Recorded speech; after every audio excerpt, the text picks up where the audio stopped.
All right, what's going on, family? It's going to give a second for y'all to tune in. Let's give a second for y'all to tune in. And we're going to talk about some stuff. So I'm just give another second.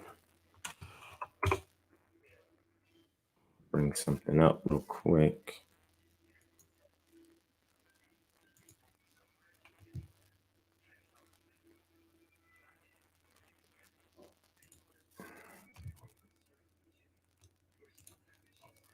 All right, let's see.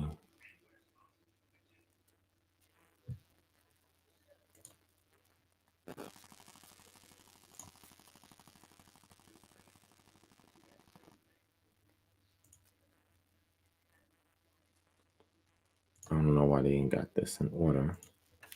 That's fine. I'm going to bring this up so y'all can see. So peace and shalom, family. Give you another moment for y'all to join in. Make sure you hit the thumbs up button when you come in. Hit the thumbs up button when you come in. All right. Also, share the video. If you're brand new, hit subscribe and go back and check out our archives because I'm going to go in a little bit today. And remember, this is not Freestyle Friday. Okay. Shirt, living the rest life.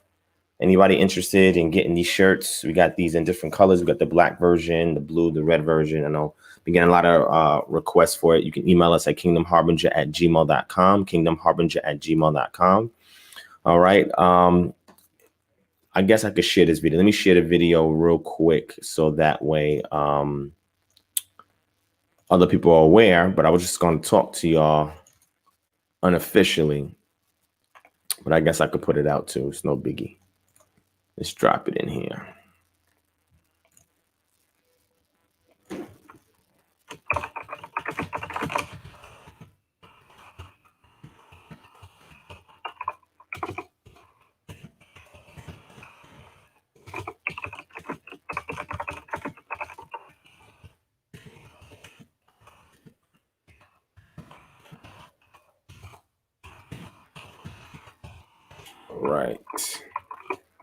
All right, we're going to give another second for y'all to come on in. We'll go ahead and share this a little bit. All right. Let me just pop this in a few places.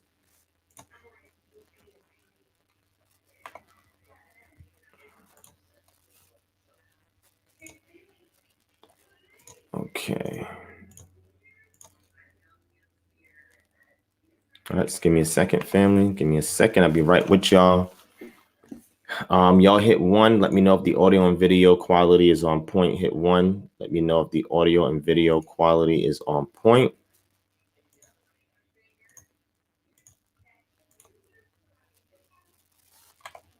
Right.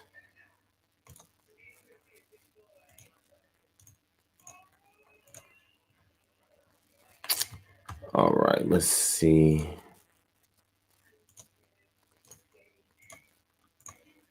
Okay.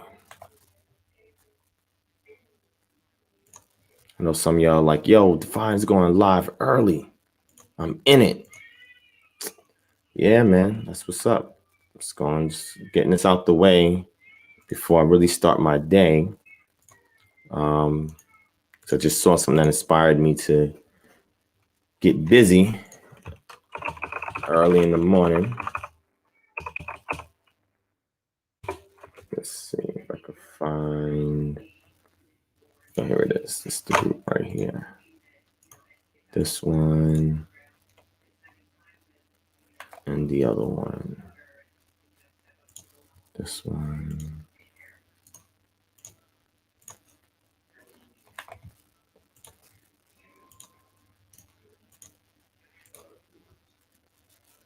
Okay. All right, family. So y'all hit 1. Y'all said everything is good to go. All right. I appreciate that. Audio video quality is good. All right. We're streaming at 1080p. All right. 1080p. Let me go ahead and give a couple of shout outs to my family in the building. Shout out to my brother, Aki DB. What's going on? Brother says, what a blessing. It's rare we get the Aki Divine doing stuff first thing in the morning, West Coast time. Exactly. I think it's like almost 9 o'clock your time, man. But yo, DB, we'll be out there soon, man. We got a lot of power moves we're going to make once we touch down in LA. We got a lot of celebrities we're going to make contact with, a lot of investors in the ministry and people willing to do the work. So the LA trip that we're going to make next month is going to be the most powerful move that we've made this year. There's so much about to go down. LA's about to really cap it off when we set that chapter up there. We got a lot of contacts we're going to make. It's going to be a wrap when we get to LA. You know what I'm saying? But we also trying to possibly go to Raleigh and Houston. But LA is a definite. LA is a definite, right? And Sacramento as well. We have to make a move out there to Sacramento too. So those are the 2 definite places. So Cali, North and Southern California, we will be there definitively. Right now, the Houston trip and Raleigh's things that I still want to do, but it all depends on timing and structuring a budget for those trips and stuff like that. The other 2 are taken care of. You know what I'm saying? So if you guys really want us out there, just email us. Let us know. You know what I'm saying? Also, what I want to put out for you guys, give me 1 second. I want to add something here real quick, and then I'm going to get through giving the shout outs. So just give me 1 second.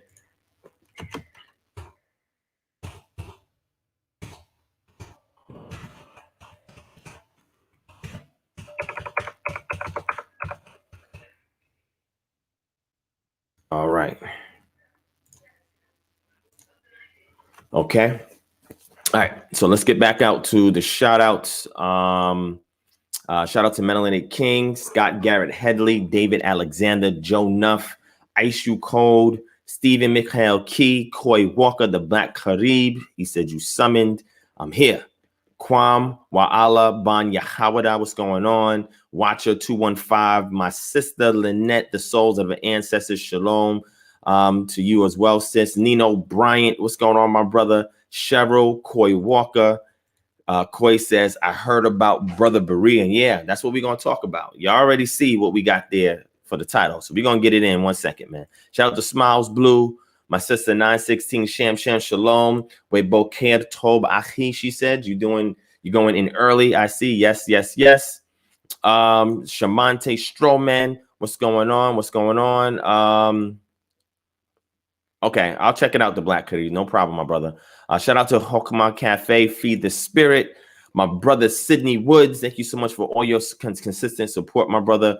My brother David in the building. Strong Island, keep it a buck. What's going on? Lydia B, what's up? My sister, the Souls of the Answer, thank you so much for the donation, sis. I truly appreciate that.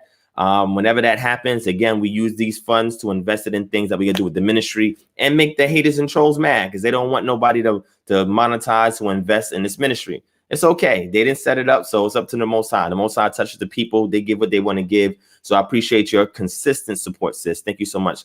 Sister E in the building. What's going on? She said she's in a meeting. It's okay. You can go back, check out the relay. We're going to be live for about an hour or so. Hopefully, when you got the meeting, we'll still be on here. We'll see. All right. Thank you for the ones family. Shout out to Lillian Rudd in the building. Just call me Tex. What's going on? Let me see. The Village Faction. What's up? Zeph. What's going on? Jade Lockhart 25. My sister Vanessa, what's going on? Ace, what's up? Jill in the building, what's going on? Let's see. She's putting in work, man. Thank you so much, sis. I appreciate that. Let's see what else is going on. Gathering of the Israelite Nation, Netherlands in the building. What's going on? Sankofa John, what's up? That was interesting. Yaz Ruddy's son, Elder Mike, your urban church. Peace and blessings to you. I think that's Elder Michael Holloway. What's going on? All right. And then Stephen Mikhail Key, Brother Berean, bringing family together. So glad he got you, Aki Ron, on now. Now, that's something that we're going to talk about, man. We're going to get into some stuff. I'm going to get into some history stuff, man. And we're going to go from there, man. All right. Let's see, man. Let's see. Where are we going to start, man? First, we want to get the thumbs up, man. Y'all hit the thumbs up. I try to be as active as I can in this community, man. And try to balance that with doing stuff behind the scenes in regards to ministry and our ministry organization. We are structuring our ministry organization is getting so much better, man. I want to give a shout out to the ones that's helping hold it down. So shout out to Brother David and Gail, the Gillespies, for holding us down. Sister Consuelo for also holding us down. And our new connects that we have out there in LA and Sacramento. Shout out to Art and Sister Vanessa as well. You know, we're about to do something big with them. They got this huge grant for their organization, and they want me to create a cultural curriculum dealing with sexual abstinence from children from ages 12 to 18. So I'm creating a curriculum that's geared towards that. We're putting all the particulars down pat. We just had a meeting yesterday on it, and I feel good about it, man. I feel good. This is going to be a huge contribution to the youth and show them how, you know, culture and the rites of passage can help to curb that sensation and that desire, you know, to do things outside of the normal protocol. You know what I'm saying? We want to reduce the amount of teen pregnancy so we could be groomed about these things. You know, 12 is the formative year because they're about to hit puberty. If they didn't already hit puberty at that age, you know what I'm saying, hormones is raging, and they don't really have any true guidelines, right? The parents is raising them in a secular environment. They're not really giving them, you know, I'm not saying parents are not doing their job by telling their children that, but when you raise them in the culture itself is the guideline, is the standard, is the waypoint. You feel what I'm saying? But when you try to raise them in a co-opted culture, then you start to lose the emphasis on preservation, right? And, you know, being sacred and things of that nature. You know what I'm saying? So I wish I had these curriculums when I was growing up, and my life would be so much different than what it is today. You know what I'm saying? But unfortunately, you know, this generation, we didn't get a lot of that. So our job is to pass it down to the next generation. You know what I'm saying? So I thank the Most High for Art and Sister Vanessa for allowing me the opportunity to create this curriculum for their organization. And like I said, they got a huge grant for it. And, you know, they're helping with our grant writing for KHM as well. So come to the springtime, you know, when, you know, beginning of March, when, you know, the federal and state government open up their doors for grants, you know, they're going to help us secure some so we can go international with this. Like, we're not playing with this. So when these Christian apologists and these other people think that we're just sitting here just talking on YouTube, it's like we got tons of work we're doing behind the scenes. Like, next year is a wrap. This year was a very interesting year with COVID and everything like that. It disrupted a lot of plans that we had, and at the same time, it allows certain plans to kick off that wasn't even part of the schedule. The way the Most High works is just remarkable. It's amazing. And I'm about to show y'all, once we get into the subject matter and meat and potatoes of what we're going to talk about today, you're going to see how the Most High is moving. You're going to see how he's moving. So I want to give shout out to my team that we built in. Thank you to everybody who joined on the app. All right, remember I told y'all, go to your Apple Store, App Store, go to your Google Play Store. You want to download the My One Church app. My One Church app. Matter of fact, let me add it to the banner so that way y'all can see it. Let me add it to the banner.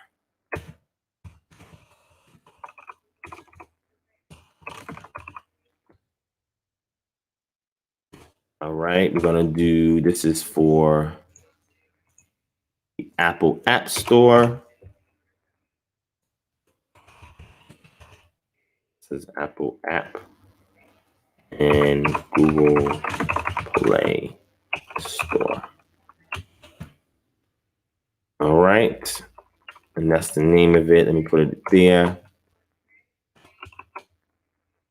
All right. So you'll see at the bottom, those of you who want to assist us in ministry financially, you guys can do the super chat. The Cash App is also there on the screen. The email is there if you want to contact us, or if you need any help or assistance. Currently, there's some people reaching out to us for assistance financially, you know, counseling, stuff like that. So we're doing our best to take care of the people who are in need in the community. So, I mean, we're just not getting on YouTube and just talking. Like, we're really putting in work on the community, and we have tons of people to vouch for us. You know what I'm saying? So we don't need to be validated by these other groups. Like, we don't need your validation. You know what I'm saying? But anyway, you'll see there in the ticker, the Apple app or the Google Play Store. You want to type in My One Church app. So download and install that app. Once you download and install it, you want to type in the zip code 30064 and then select Kingdom Harbinger Ministries when it shows up. And then from there, click on the groups, join one of our groups, or you can click on the menu button, which is 3 horizontal bars, and click on forms and click on membership details and provide data in there. So what we're trying to do with this is capture data for everybody who's interested in the ministry, whether you want to be a member, whether you want to sign up for our employment services, you want our services.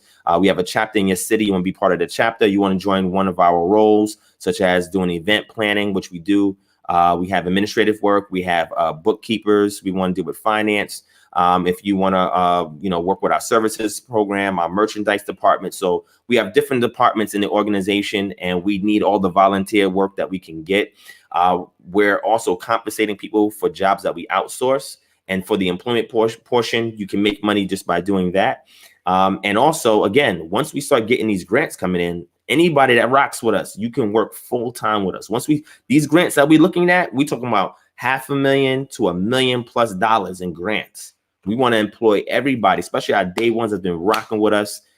Listen, family, this is an opportunity for y'all to be a part of the organization full time, put in this work, and be rewarded for working the kingdom. You feel what I'm saying? Like real work that we put it in. And everybody that's kept us afloat to this time, for your prayers, for your support, for watching these videos, for sharing these videos, hitting a thumbs up on the videos, for your donations. Y'all kept us afloat all throughout all the hardships that we've been through since 2014 when we launched this ministry. Y'all are getting us closer and closer to the finish line. And we thank y'all for that. We thank the Most High for allowing this opportunity for us to serve the community to reward us and as they see fit for the work that we put it in. I want to say shout out to all my Patreon supporters and pledgers. Thank you all so much. Again, we have a cash giveaway that somebody's going to win before this month is over. We're going to put $210 cash in somebody's pocket before this month is over as a supreme thank you for helping us meet our goals on Patreon. So our next Patreon goal is 250. If we meet 250 by the end of this month, going into November, then we're going to do a $250 cash giveaway to a Patreon member, right? So we're giving back to the community cash wise. We're doing what we can as far as support. We do what we do. So don't let none of these people try to talk you and say, oh, well, I'm a pastor, and they're not pastors. They're just on YouTube talking all the time. Y'all don't see all the work we putting in. You're about to see. You're about to see. Like I tell you all the time, I speak to celebrities all the time. We're talking about actors, actresses. We're talking about ex-NFL, ex-NBA players that I talk to from time to time. Now, shout out to Eshawn Burgundy. I don't know if y'all know who Eshawn Burgundy is, but he's a Christian rapper. I used to follow him when I was a Christian. And then now he started to transition into the Israelite paradigm, and he was taking a lot of heat for that. Brother reached out to me. You know what I'm saying? And me and him just linking up. It's a wrap. People getting mad. A lot of these Christian apologists, they have their churches and so forth. Members are leaving, and they're seeing what's up with us on the other side of the pond. And I ain't going to put no names out there. I'm going to let them put their names out themselves. I ain't going to put no names out there. But then you have Christian apologists getting mad because their people that's part of their flock are leaving, and they're coming over onto this side, and they feeling aggy about it. Good. All praise to the Most High. I pray the Most High continues to do that in droves, because y'all are not paying your receipts. Okay? You got a receipt for X amount of a bill for X amount of money, and y'all not paying it. So when y'all don't pay it, we go ahead and pick up the tab. You feel what I'm saying? So what y'all doing is y'all over here talking the game and selling games like y'all going out to dinner. You know what I'm saying? And like, you got the Christian pastor out there for dinner, talking to everybody. Yeah, we're gonna go have this big, dinner. We're gonna talk and build, doing all of this stuff. And then now, once it's time to pay, pastor's like, yo, man, I ain't got my wallet, yo. Man, I'm sorry. We talked about we got to go. And then you see me, I'm like, yo, that's foul. Like, how he just talked all the. I'm like, yo, don't worry about it. I got it. I'll take care of the tab. You know what I'm saying? We pay the tab. People are like, yo, they paying the tab. Like, these pastors running all of these charges up, but they're paying the tab. Come on in. Let's go. So they say, okay, let's see what they got over there. And then you come to my channel, which would be the worst thing, because all I'm going to do is give you methodology and sources. That's it. Methodology and sources. Now I can give you my interpretation, my breakdown and stuff. Y'all like that type of stuff. But I give you the stuff to fact check these dudes, man. I give you everything you need to fact check these dudes. So what I've been doing is I've been aggregating tons of resources that I am giving to people at no cost. I showed you about the language. Language is extremely important that y'all need to learn. So let me show you. I've been showing y'all these resources before already. See these items here? I got my set, and then I'm setting sets out to people who need these resources. See this? See this? I'm waiting on a few more orders that I'm sending out for free, that I'm gifting to people. See this?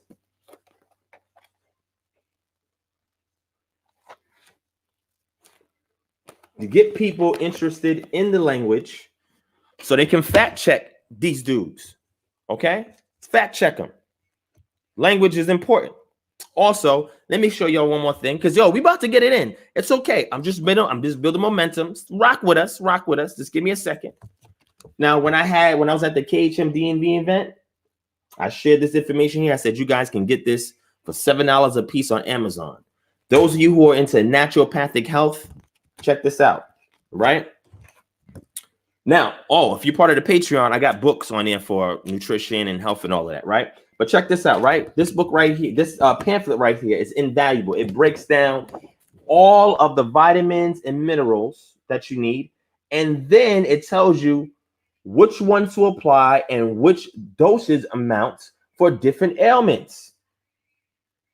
I came across this earlier this year after I've been teaching health for years. I'm like, yo, this thing is on point.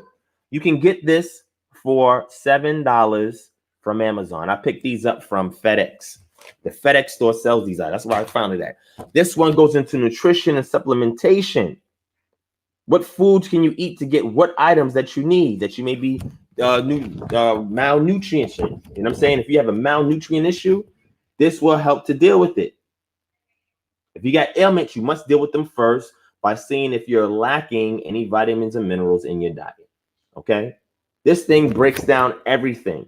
This is the stuff that we use in our naturopath to eat in health consultation services. This is what we use to train our consultants. Okay? And I have two other ones. I got to find out what I got. One that deals with herbs, that goes into herbs, and another one, I forgot what that other one. There's 4 pamphlets that gives you all the basics, right? And then there's books. I put out books at a postdoctorate level that go into nutrition and health and all that other stuff. This stuff is extremely important because this is the foundation of health and wellness. And I'm showing y'all where to get it at. Here you go. Take it. I'm not charging you for that. We also did a video on credit repair. I broke it down for you. Go into the description. All the links is there for you to respond to credit issues and what you can do to improve your credit. We just give it out to the community. And see, this is what these guys don't like. See, these guys get mad when we give out this information for free. And then when we give out free game, people say, yo, we want to invest in the ministry, or we have a Patreon, or we have other endeavors. Then you got the trolls say, oh, you monetize, oh, you doing this. But I don't see them out there talking in front of these churches and condemning them for collecting all this money, and there's no real change happening in the community.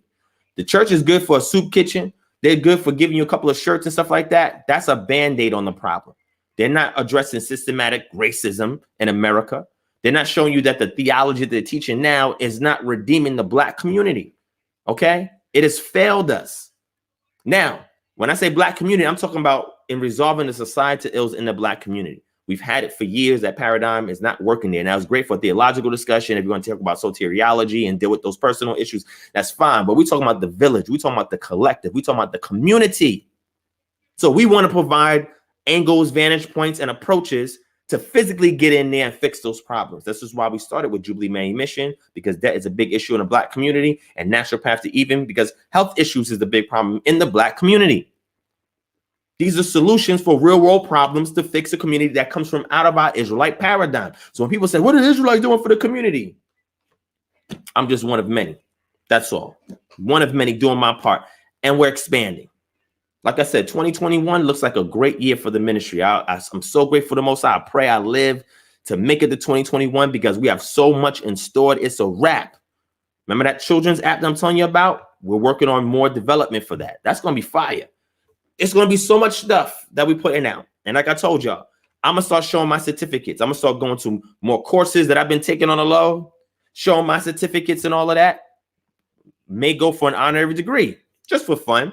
The reason why I do this stuff is not because I care for it. It's because they want to see that they have validated you in order for you to make your way in. See, when the Most High's behind you and you're able to make progress and open up doors and that's the Most High. Forget a degree.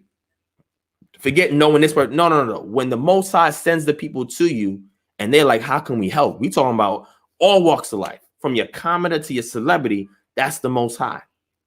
And then what we said, look, let's teach you the methodology, give you the resources, so that way you understand why culture is fundamental to driving your spirituality. They don't like that. So what happens is when we get what's called sympathizers or allies, now they get mad. We about to go in. We about to go in, man. Y'all ready? Y'all ready? You want to give me another hour to go in with y'all? Let me know. Hit one if you want me to go another hour with y'all. Let me know, man. let me know. We about to get it in, man. Like I said, we just give the information out to the people, man, and just build the people up, man. It's a wrap, man. So all praise to the Most High. Shout out to Malak of the Earth in the building. Sister Pam, what's going on? Sis L. Nathan, Myron Henderson, what's going on? What's going on? Sister Consuelo F in the building. Kevin Jones. Let me see. What else we got? Sean in the building. Simply Save. What's going on? What's going on? No problem, my brother. Thank you so much for being here. Simply Save. I appreciate that, man. Elephant Man Podcast Network. What's going on? Now, it's interesting that you say that because when I was a Christian, I went to Blueprint Church. I went there at least for 7 different Sundays. I went there and fellowship with the people and all of that. So I'm familiar with Blueprint Church. What's his name is from Blueprint Church? Oh, man, the other rapper. I used to follow this guy all the time. He made the album The 13th. Oh, man, what's his name, man? Y'all remind me in the chat. I can't even forgot the brother's name. I got a picture with him and all of that. I think I shot a video too. Me and him was building. And this was in 2014. This was 6 years ago. You feel what I'm saying? Yeah, Show Baraka. That's his name, Show Baraka. I built with Show Baraka and all of that. You know what I'm saying? And this is how we move it. You know what I'm saying? So, like I said, family, they're upset because people are waking up. They're saying we don't need the church no more. We don't need this institution no more. And I want to be able to get into some stuff that shows you how when people wake up, they get excommunicated. So I'm not going to put no names out there, but 6 different individuals from six different big churches. And of these 6 churches, 2 of them are Christian apologists that y'all know about. Got members leaving from there, reaching out over here. We embracing them. Come on in. We ain't got no problem with that. Come on in. We're not going to church you out. That's not how we get down. And then now they're getting letters sent to them and letters sent to their congregation said that they left the faith. Oh, this person left the faith and they went off, and this is how the Christian church does. And then now you get an individual by the name of Brother Berean. Shout out to Brother Berean, man. I've been following Brother Berean for years, man. Shout out to Brother Berean, man. Then you got people like Brother Berean who are opening up his platform to people who are Israelites, Messianics, Christian apologists, even people for the conscious community, right? And now people are shunning him.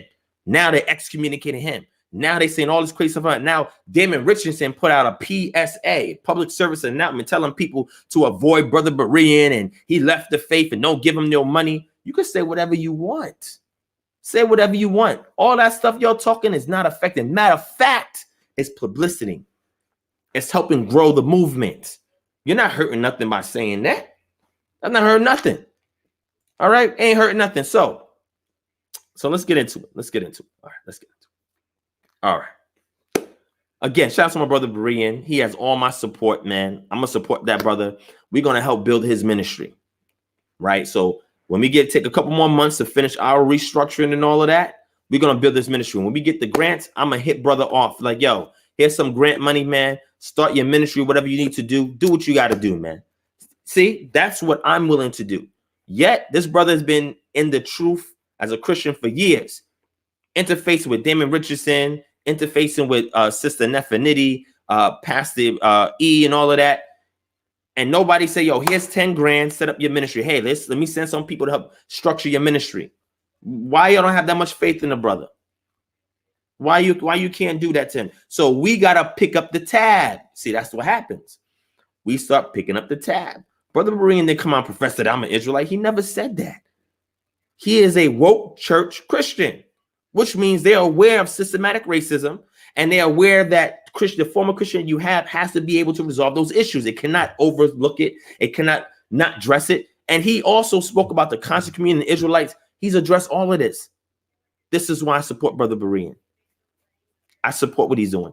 And when we get the chance, we're going to start funding Brother Berean to structure his ministry. And the funding is not, hey, you owe us, hey, you need to be Israelite. Nah, bro, we see what you're doing. You put in that work. It's getting these other people scared. They're not even taking you under their wing and funding your ministry, not giving you a couple of dollars to fly out here and have no. Set up your ministry because there is a niche for you to fulfill, my brother. We see that. And you don't have to be or identify as an Israelite for us to support you because you see truth. You're trying your best to be objective, and I respect that. So we're going to make sure that we take care of Brother Berean. You'll go ahead and subscribe to Brother Berean's YouTube channel if you haven't already subscribed to it. And make sure you guys, do your best to assist the brother, pray for the brother, because right now, man, it's gotten so crazy that now people is calling his phone, Christians now, calling his phone, hanging up, calling his phone, hanging up, calling him from block numbers, crazy numbers, just harassing him. What kind of madness is that? What kind of madness is that? Well, anyway, we have a call-in service now, an answering service. You'll see the number up there. You can call that number if you want to reach out to me or KHM, and you'll be greeted with our answering service, which is going to screen all our calls, make sure we get all your information, and make sure we put it on our scheduling system so that way we can systematically reach out to each and everybody that contacts us, whatever your inquiry is, all right? The number's up there. Do not be afraid to use it. Call that number. The hours of operation is from 9 to 6, all right? That's where you will get somebody physically that's going to answer the call, and now it might not be me, right? Because they're going to answer it, but I will respond back with a follow-up call. So we're taking all inquiries, all requests.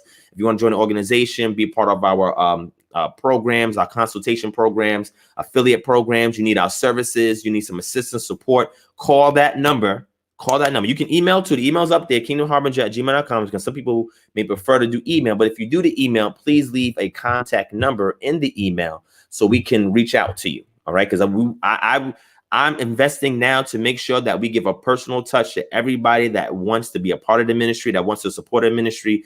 And we appreciate you guys. So please, family, take advantage and call that number. Somebody will talk to you. You will have somebody to reach out to you. And we are improving our customer service and our turnaround time for responding to people who have given us increase. It's people that's been rocking for years from us. And sometimes it's been very difficult for them to get in touch with me. But now I'm building an entire team, not just around assisting me, but assisting the ministry at large and the different chapters we're setting up. And like I said, what the Most High is doing is remarkable. You'll have no clue the talks I have with certain people behind closed doors.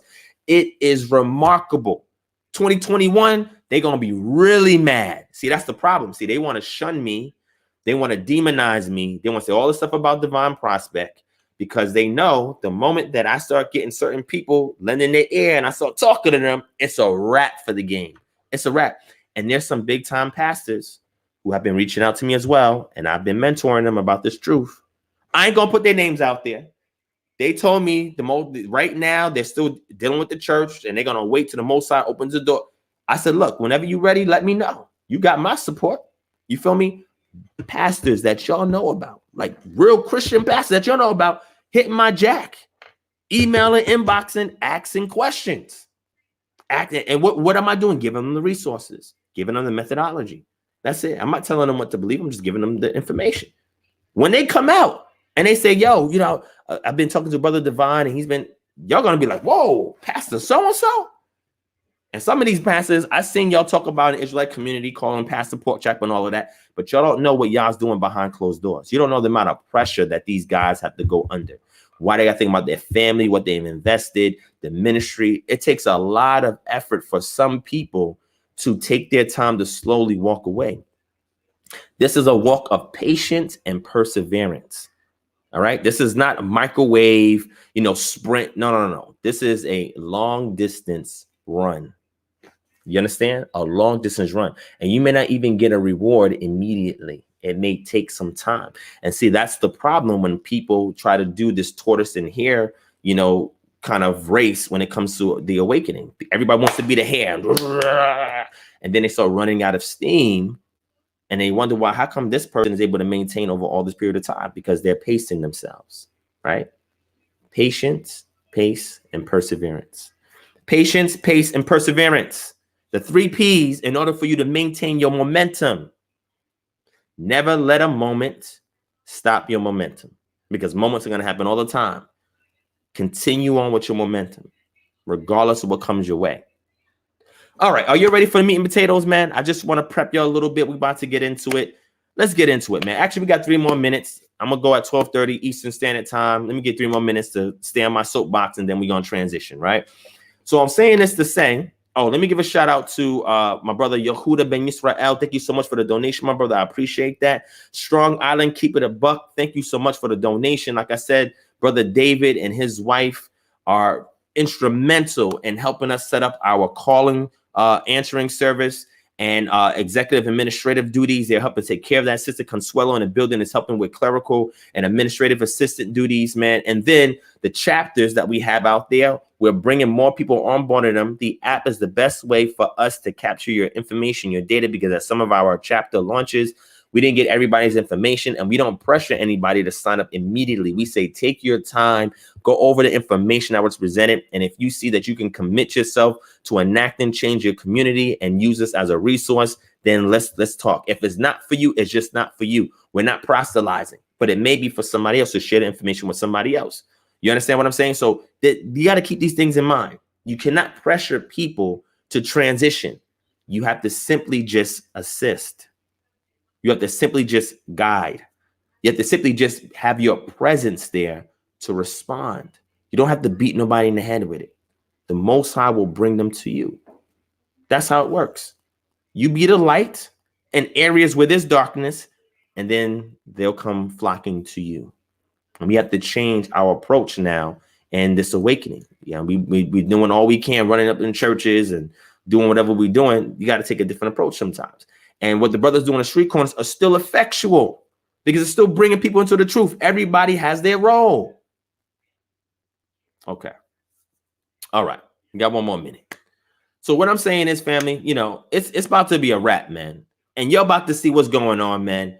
And I'm just telling y'all right now, if they try to attack your brother Divine or say stuff about me or do whatever, you already know the purpose of that is a sleight of hand. Purpose of that is smoke and mirrors. They saying all of this because they have to do a third on my name or me or anything like that. And they do that purposely so that way people can't see you. You'll be overshadowed. That's why they throw dirt on you. But they don't understand that they're throwing dirt on a seed. It's okay. We know how to move, maneuver in the darkness to grow our roots for a cemented foundation. So when the time is right, when the warmth of that sun continues to hit that earth and starts to call us up to the surface, we will rise. That's how it happens. That's how it works.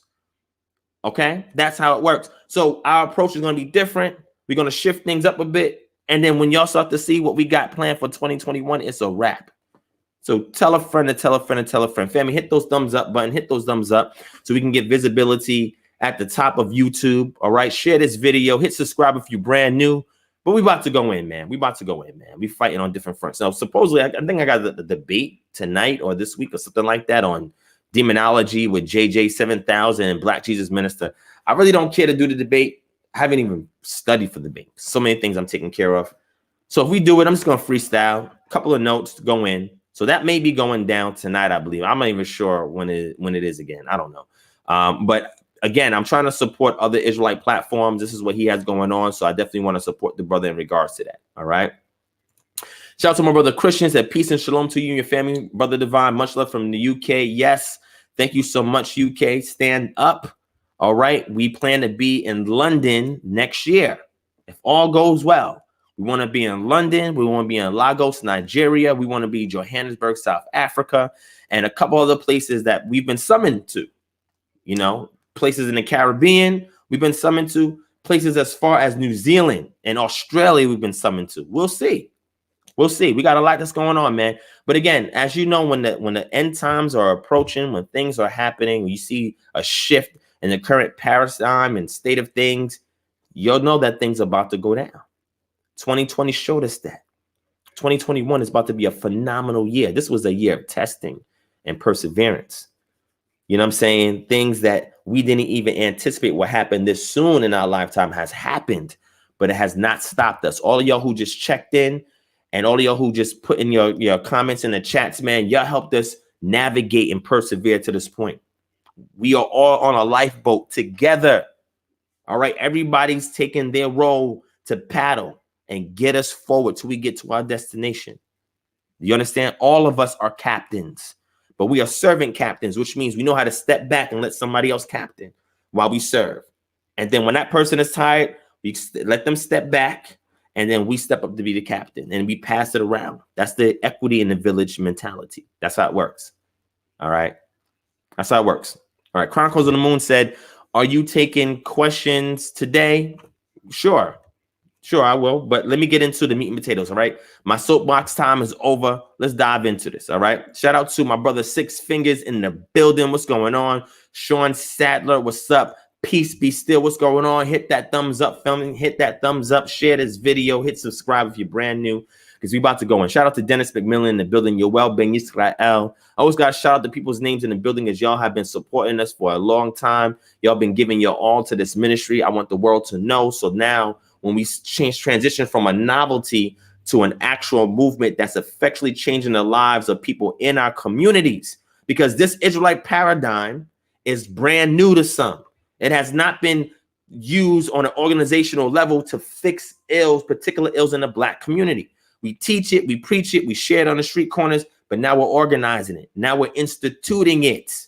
Now we're creating curriculums out of it. See, they don't want that. They don't want that, because they understand the secular society is now deviating away to just Christian-only things. And the moment they open up their doors, universities, institutions, organizations say, yo, Israel, come on in. We have to change the face of things. That's one of the things that we're trying to do, and to change the face of this community so we can get access to places that's going to make these Christian apologists sick and get them upset. They can re-examine and reevaluate their own personal motives and agenda. That's why we're doing it. Not just to do it, because we want you to reevaluate your approach to us. You see, y'all about to miss this wave. Y'all doing damage control. It's too late. 2020, we got the internet, social media. People can go into universities and libraries and research stuff for themselves. They don't even got to leave the comfort of their own home. So many people has hit me up this year who are Christians in the awakening this year because of COVID, because they had time not to go and listen to their pastor in their church. They had time to themselves to reflect, to read and research, asking me for resource. Here you go, take it. Here you go, there you go. Sending packages to people. Here you go, take this, take that. Emails, take this resource, take that. So many people has been leaving. That's not our problem. We didn't cause that. That's your job. Y'all were supposed to find a way to preserve your membership. You're losing your members. Okay. All right, so let's get it in, family. Let me play this video for y'all real quick, and we're going to go in. Again, hit the thumbs up, family. Hit the thumbs up. Hit subscribe. Hit share. Get this video everywhere, because we're not playing. It's not a game anymore, man. It's not a game. All right? So let them do what they want to do, man. It's not going to work. Shout out to the Great Awakening Assembly. Let me give a quick shout out to the Great Awakening Assembly. The reason why I bring them up is because those mores, great mores have been laboring the faith for a long time, man, putting in this work, you know what I'm saying, and trying to restructure their assemblies over the U.S. A lot of those mores had their Facebook pages shut down. Ridiculous, crazy. So if anybody from the Great Awakening is hearing this, all right, Pastor Howard, if you want to come on, and anyone your mores want to come on with your permission, you can come on this channel and talk about it. You know what I'm saying? Because I want the people to know what is happening in our community. And that's one of the things. All right, Pastor Howard's been putting in mad work. I met that brother last year at the Great Awakening conference. Excellent conference, man. Boat ride and everything. Brothers gave me an award and all of that, man. You know what I'm saying? So I just simply want to show my support for other groups that are in this community that's putting in work, and that social media, these Christian apologists, whoever, trying to shut down. You can't shut us down, because we're too connected now. You cannot shut us down. You can't shut us down. Shout out to my brother Dante Fortson. He had me as a guest on his show this week. So I want to say shout out to that brother. My brother Maccabees TV in the building. Maccabees TV had me on his platform. You know what I'm saying? As well, allow me to speak. And we built about cryptocurrency and FDA, the Foundational Black American Conference. By the way, that official video is out now. Matter of fact, let me show it to you on the screen real quick.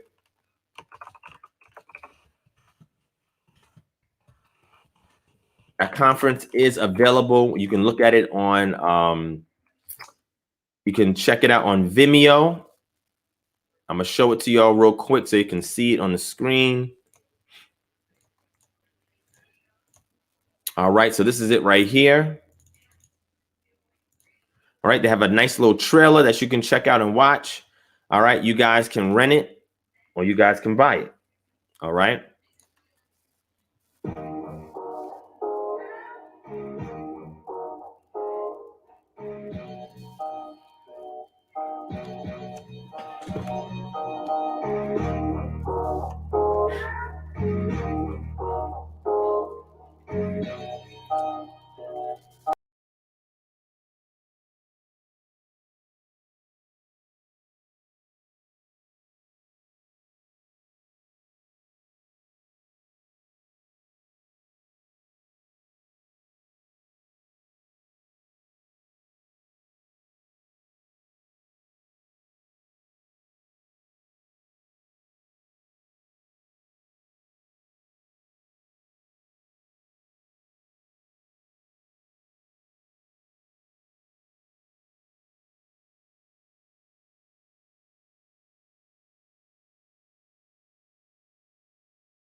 I don't know what just happened, but we back.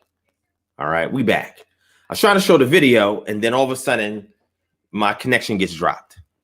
Yo, I told you about that Christian magic, man. I told you about that Coptic Christian magic. There's some apologists hating right now. Y'all getting mad. It's okay. Y'all keep watching. Y'all keep watching. Keep watching.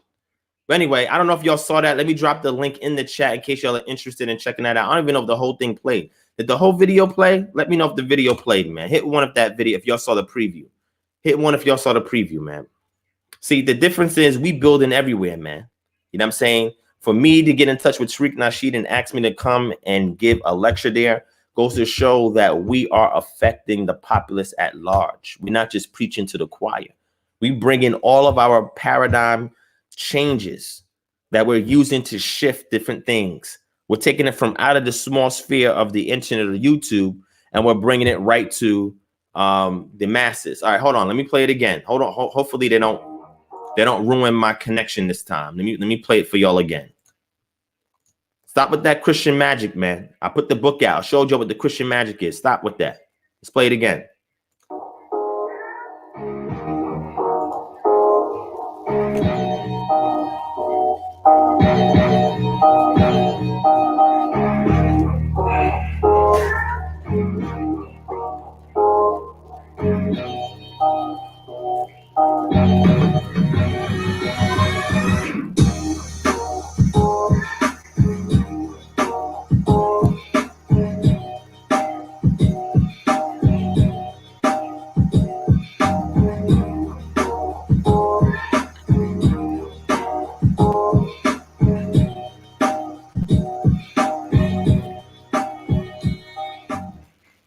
All right.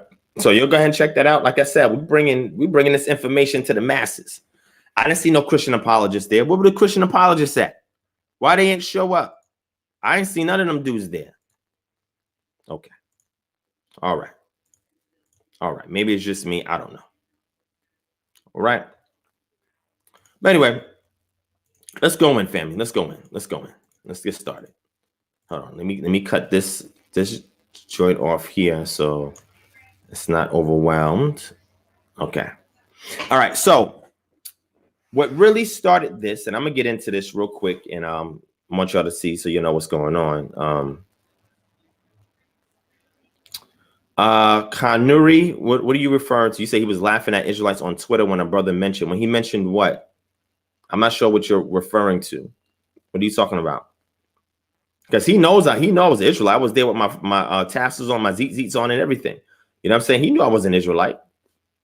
She knew I was an Israelite. So I don't know what he was laughing at. I don't know the context of what you're referring to. But definitely let me know. I'm not sure what you're talking about, but let me know. All right. All right. So look. So the reason why I decided to go live, or inspired to go live, is for my brother Berean, as you guys see in the title. And now, like I said, the brother is under attack simply because he cannot be controlled by these Christian apologists. You cannot buy him. You cannot hush him up. You cannot bribe him. You can't do those things. So the brother has an open platform as he sees fit, and he talks about real stuff. Brother Berean keeps it a buck. That's why I like his spirit. He keeps it real. He's not all uptight and self-righteous on that. He keeps it real, and he builds with anybody. You know what I'm saying? And he still is critical, and he maintains his position. So I guess it's guilt by association. That's a logical fallacy, guilt by association. And because of guilt by association, they use that logical fallacy to try and get people to shun him, excommunicate him, ignore him. It's not going to work. It's definitely not going to work, right? So let's keep going. Let's keep going, right? So they went and they started to attack my brother Berean, and I was on his show the other day. Okay, y'all might have seen it. I was on there the other day. Sister E and him and Brother Muhammad, and we was on there building, right? I'm gonna play some of this video for y'all, and I want y'all to listen to what he's saying, so y'all can understand the context of what's going on in regards to the Christian apologist community and our community. And then I'm gonna show y'all who these Christian apologists need to be attacking. They need to take a break from dealing with Israel and deal with the bigger monster that we've been trying to get at for the longest.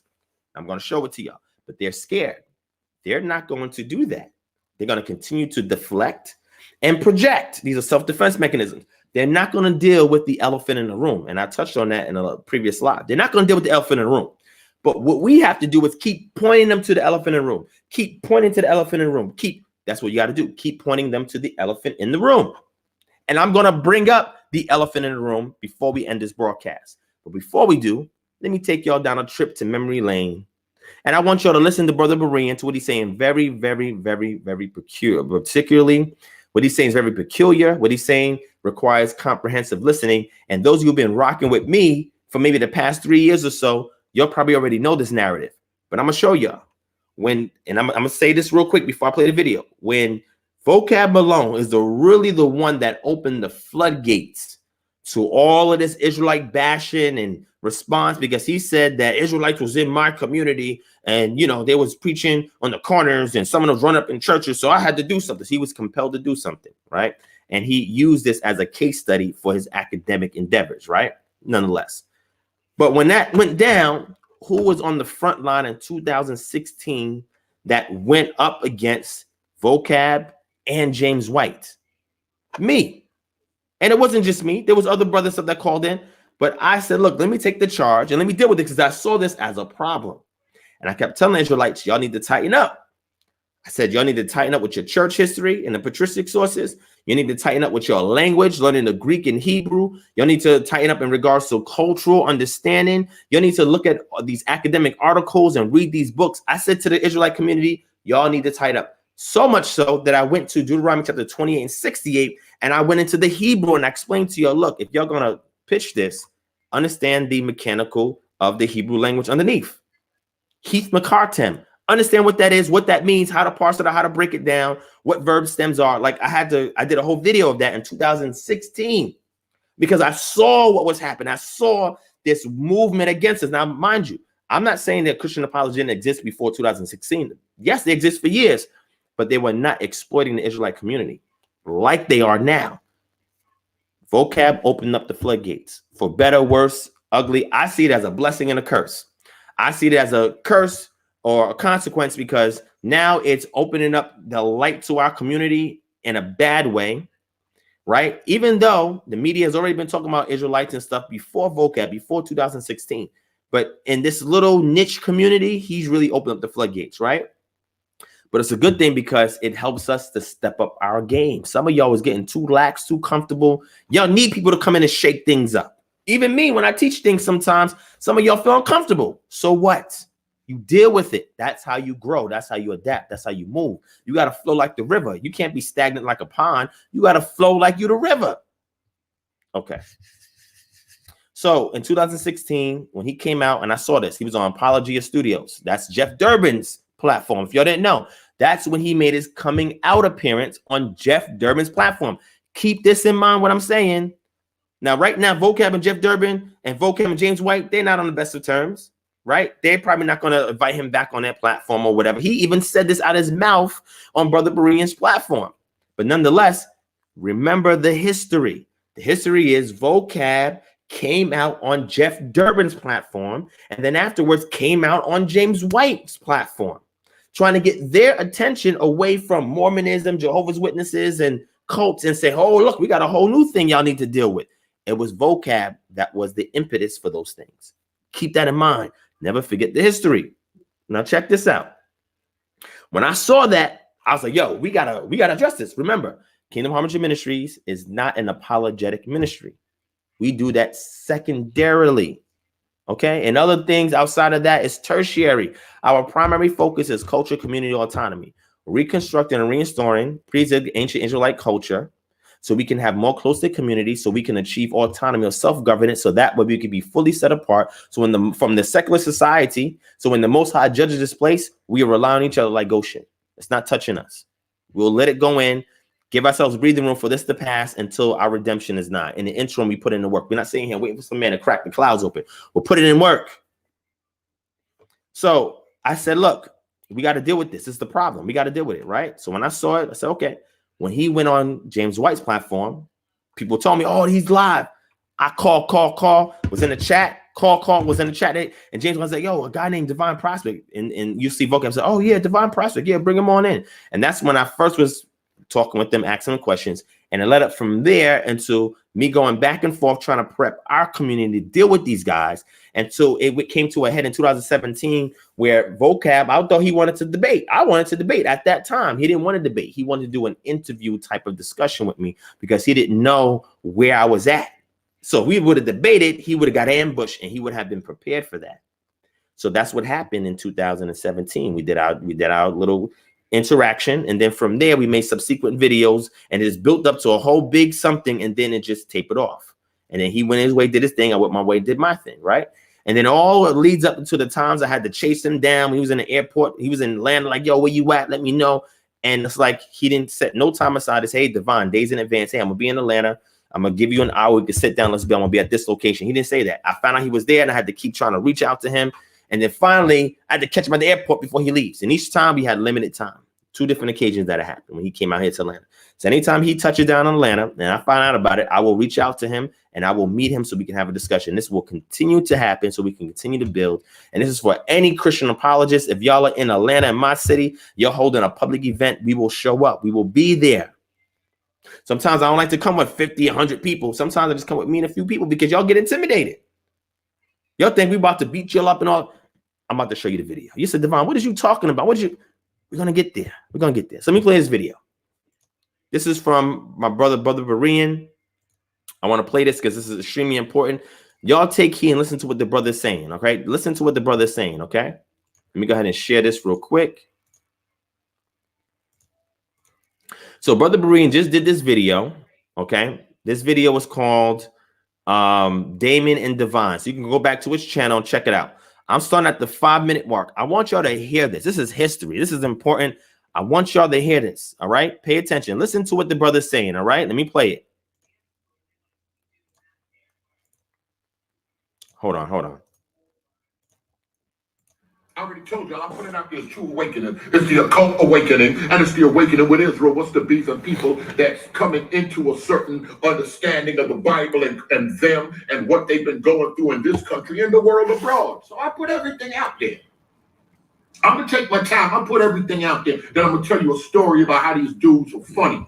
So I'm going to talk about Damon Richardson. I'm going to talk about DivineProspect. Shout out to him. He came through. Garfield. Everybody like, listen, no matter what you will give us, when it comes to Christianity, you will give us the good, the bad, and the ugly. These people want to clean it up. Damon Richardson had some big clown behavior going on. About the Christmas, those scholars say the Christmas tree. Listen, y'all straight got stuff that's not Bible. Y'all doing in these Christian churches. That's it. That's it for me. And y'all know that's what I ride on. So we want to get out there and put my name out there because we've been talking about Mace and my man Muhammad came out talking about European money that they getting. But what the brother said was good. We're going to get the white people money, but we're going to talk our blackness. So I'm like, wow, they get white people money. So, you know, I end up going my separate direction from them. I end up starting to do my own thing. In the midst of that, I start met Sister E, and I'm moving with these people that you call moderates, but I build with everybody. I build with, like I said, I build with winners. I build with, shout out to my Baptist people. I build with everybody. So in the midst of all, and as y'all know, I build with everybody too. Those of you who are familiar with this platform, you've been rocking us for a minute. All types of people be coming on here, and guess what? I don't run. I deal with them. I talk, I interface, I build. Look at my history in this community. I've done nothing but build with people with opposing worldviews, even within the own Israelite community. See, that's the problem. These guys talk about apologetics, but we don't be seeing them doing it live, real time. They preach it from the pulpit, they preach at these conferences, but then they get scared when people be calling them out, they be challenging, but then you get some people who go rogue and want to debate everybody like Damon Richardson or something like that. You have a few of them out there that don't care and they will do it.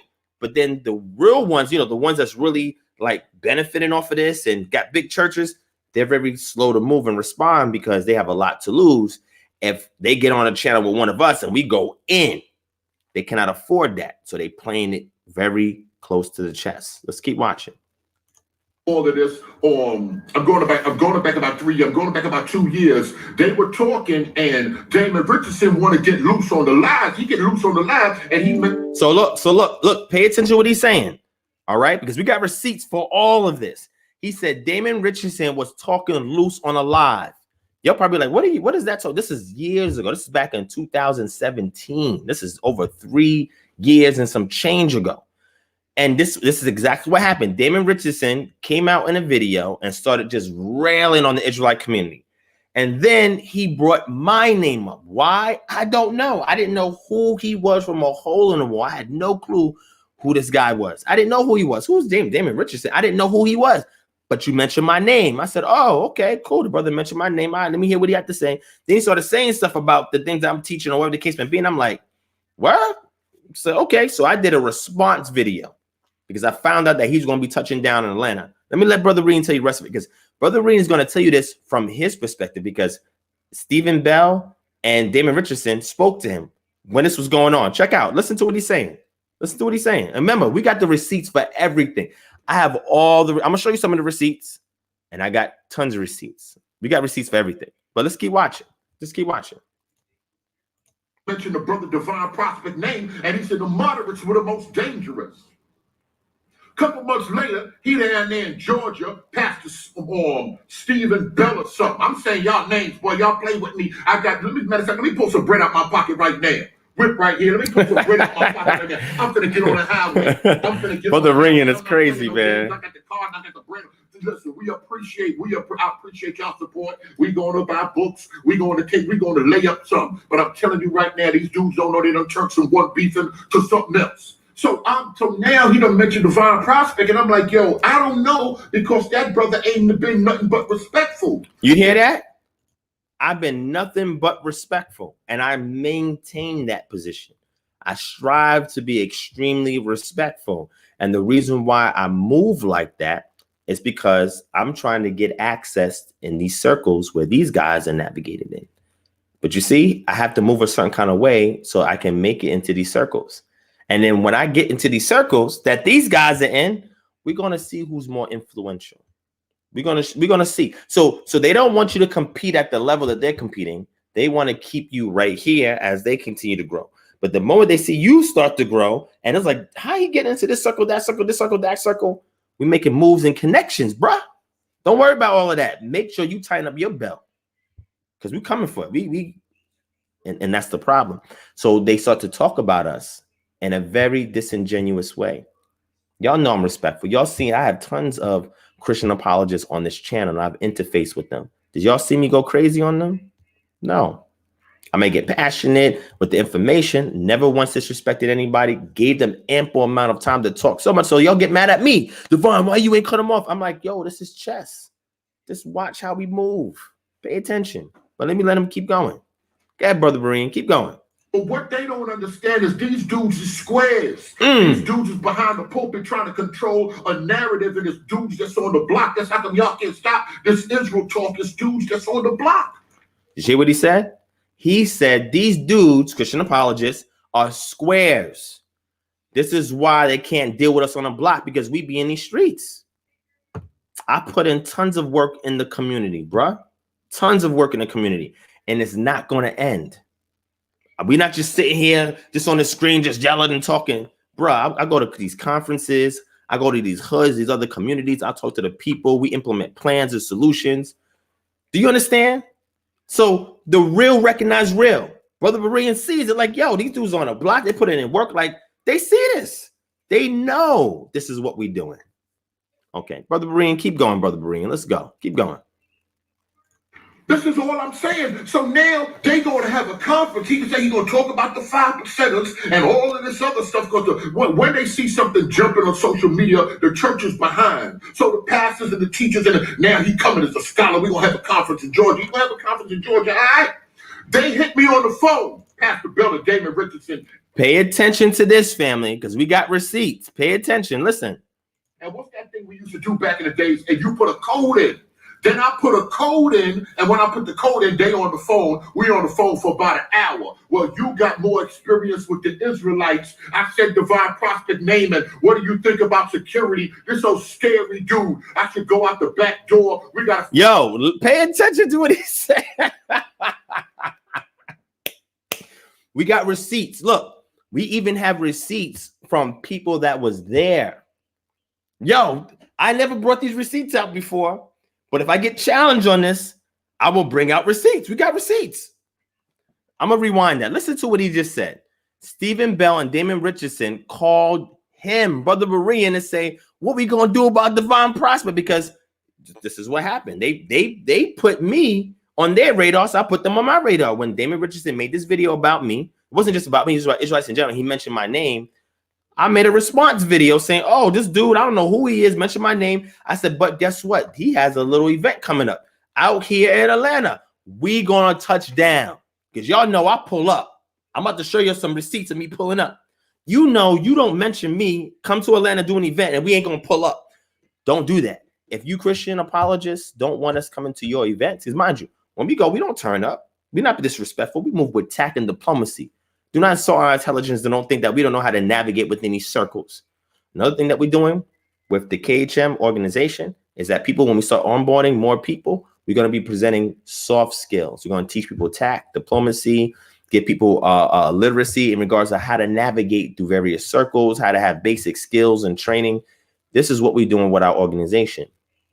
Shout out to Remarkable Ministries, who's partnering up with us to help us get this going. Brother David and Sister Gail. So we're going to be teaching these things to our community so we know how to move tactily in this little environment. So all that stuff that y'all say about us, I'm like, yo, these Israel, they're not really moving like that. What is y'all talking about? We're the catalyst for change.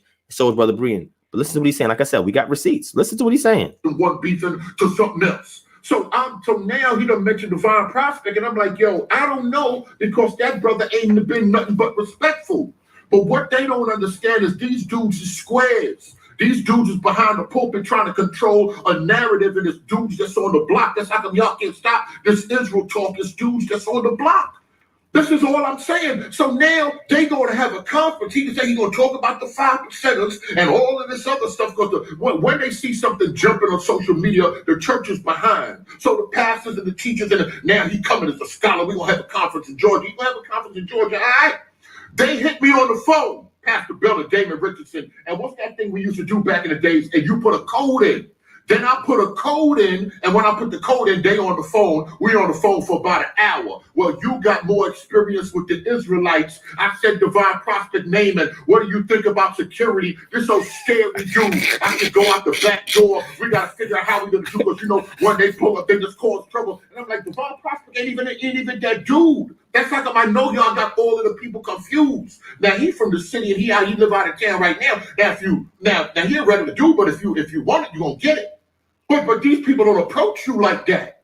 You know, so what gives you that impression? But you want to start talking about moderates and lumping people together. Oh, they the most dangerous out of everybody. Now he thinking. Now his name is up on the thing, and Ron Shields said he gonna come through. This is the brother I'm talking about. He said he gonna come through. So now these scary dudes calling me what we should do. I'm thinking, y'all in the South, y'all ain't got hammers. Yes. Brother Berean is keeping it a buck. He said, yo, said, why y'all calling me saying what we gonna do about DivineProspect? Yo, bruh, we don't play no games. When we come there, we come in peace, we come in love, we come in righteousness, because you have an open forum, public event about apologetics. Here's your opportunity to showcase it in real time. But what started to happen is they got scared. Once they heard that I was coming through, they got scared. Ducking out the back door. Family, we got receipts and all of this, family. Ducking out the back door. Come on, man. All we do is show up to ask questions. We're not trying to turn up and get confrontational, but we will defend ourselves. Trust me. All I'm going to say is we prepare for anything. When I come there and whoever's with me, we prepare for anything. We got numbers on speed dial. We prepare for any and everything. That's all I'm going to say. We don't back down, because if I was a scary person, I would just here on YouTube, I wouldn't show my face at these events and stuff like that. I'm there. You mention my name, you talk about my community, and you come to my city, I'm there. What's up? Or if I come to your city and you got a church congregation, I'm there. I ain't gonna disrupt your service. Don't get scared. I'm just gonna talk to you after everything is done and say, yo, what's up? You know, let's talk, let's build, you know, outside. I'm not gonna disrupt you getting your money in your congregation. I ain't gonna, that's your business. But if you have this event, now let me tell you what happened, family. This is Brother Berean saying this. They calling him saying, what should we do? Because they know we don't play games, bruh. So anyway, he's over here saying, yo, y'all ain't got no hammers? Y'all ain't got no security? What y'all scared for? I'm going to tell you what happened. So what happened is at this event, they made changes at the last minute because Stephen Bell and Damon Richardson, he knew I was coming through. I made a whole video telling Israelites, yo, let's come through to this event. Let's come on through to this event. They got scared. They didn't know what to do. So what they did was they created a Q&A where questions were given in advance that they read and answered. They shut down their real-time live Q&A because they heard I was coming through. You know how crazy that is, bro? And when we went there, and I'm going to show you the video, we went there and we spoke to Stephen Bell. Damon Richardson was nowhere to be found. He was out the door. He was gone. And what they don't know is that we had other people that was already sitting in on the event. We came in at the tail end of it, but we already had people that was already there at the event that didn't even know were with us. Peeping everything, saying, yo, they control the questions and, you know, blah, blah. And Damon Richardson, like, hurried on out. And I was like, what? Why did he do all of that? Like, why didn't they stay and linger? Damon Richardson could have stayed with Stephen Bell. They could have lingered and they could have talked to people afterwards. Now, I'm going to give a shout out to Stephen Bell. When I spoke to Stephen Bell, he was mad cool. No issues, no problems. He was mad cool. But he didn't know who I was. And so afterwards, he found out who I was. He was like, oh, that was the divine prophet I was talking to. Blah, blah. And then they was having a follow-up apologetic event, again in Atlanta, at Isaiah Robertson's congregation. And I made a video saying, yo, we're going to pull up any kind of, and I'm telling you right now, Christian apologists, any Christian apologetic conference you do in Atlanta, if I find out about it, I'm there. And y'all better be lucky that I find out at the last minute. If I find out in advance, I will bring hundreds of people out there to show up. And we're not going to come see. This is the problem. They think we're going to come up there, turn up. I'm going to come with a bunch of people who are respectful, who are calm, who are chill. You won't even know we in the building until afterwards. When you open up that Q&A, we're going to light it up. And after the Q&A, if you're taking questions, we're going to come in, we're going to have builds with y'all. We're not coming in to turn up. We're not coming in to destroy anything, to yell, to disrupt. Don't put that narrative out there. Don't put that narrative out there. Because for Isaiah Robertson's event, that brother sent me a message. I got the receipts.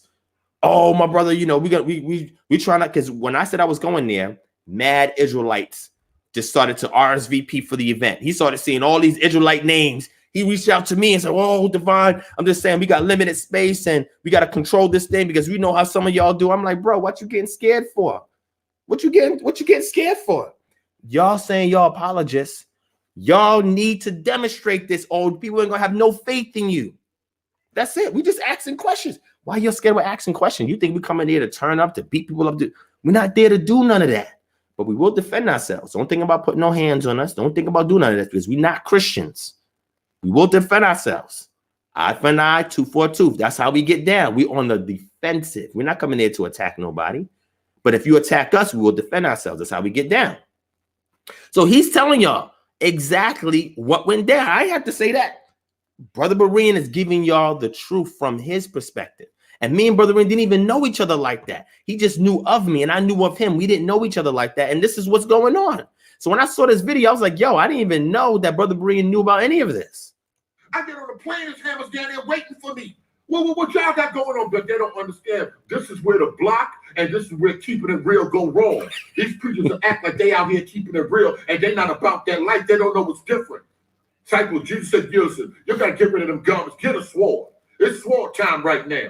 So Divine pulls up. He went to the church already. They said they having a conference. They gonna come. These two scary preachers is on the phone and they want to know what to do. They asking me what to do. We're on the phone about an hour, going back and forth and all of that. I didn't really see a problem, but you got to be careful. I said, all right, I understand y'all a little bit cautious and this and that. And then you know, it's kind of people disruptive. They don't want no question. We gonna shut we're going to just talk about a few things, or we'll have a few people in the congregation to ask questions, and we're going to shut the questions down.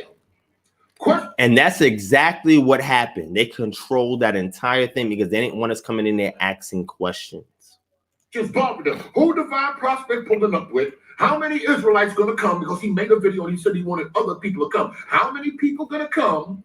And what's going to happen when they open up the floor for questions and answers? We got to control the floor. They can't get out here and just say everything. They can't get out here and say anything. Say that in church, they don't want you to talk about anything. They say they want to build with the gods. They say they want to talk that block talk. They say they want to talk Egypt talk. They say they want to talk all that talk and they can defend the book. That's the job of an apologist. They ain't no office of an apologist, but many of the bishops and the leaders spoke for the doctrine, spoke and lifted up the doctrines back in the days. They lifted up the doctrines back in the day, so now these old scary dudes. So now I'm upset because coming to today now, later on, this is way before I meet Sister E and them. So then later on, come to find out later on, I get more people that I rise with that's messianics, that they call moderates, and they coined the term and everything, and everybody started doing it. Down to the minions. When they heard the order on the top, when they heard videos top, that these people, they'll watch who's making a video, and then the minions will make videos. I make videos, I'm talking about Ray Hagen, I'm talking about Polite, I'm talking about Garfield, I'm talking about people doing their numbers already. Sign that, and the people doing their numbers already. Everybody name I said they already doing their numbers. So scary now, don't know. You get out here, it's real. So this dude all scary. And Brother Berean is a street dude turned Christian. Brother Berean tell you his history. He a street dude turned Christian. They better be careful treading with this brother. This brother gets it in. This is a street dude, but real recognize real. See, you don't have to do all of this fancy stuff for people to recognize the real. Me and Berean build, he understands, I understand, we recognize the real. You don't have to come out there and puff your chest out and let people know when they meet you in person. It's like anybody that's met me in person. Ask anybody who has met me in person if they ever had a bad vibe for me. Anybody. Ask them. Ask anybody who met me. Did you get a bad vibe when you? I'm genuine. I'm down to earth. I'm easy to talk to. You feel what I'm saying? I'm encouraging. I'm edifying people when I'm talking to them. I'm listening to them, to the things that they share with me. Like you can't teach that in the school, man. You either got to have it in you or not, or somebody real got to train you to be like that. I know how to interface with the community. I know how to build with people, right? I know how times when to operate as an introvert, times when to operate as an extrovert, right? These are things that you have to, from my history, I've learned these things, right?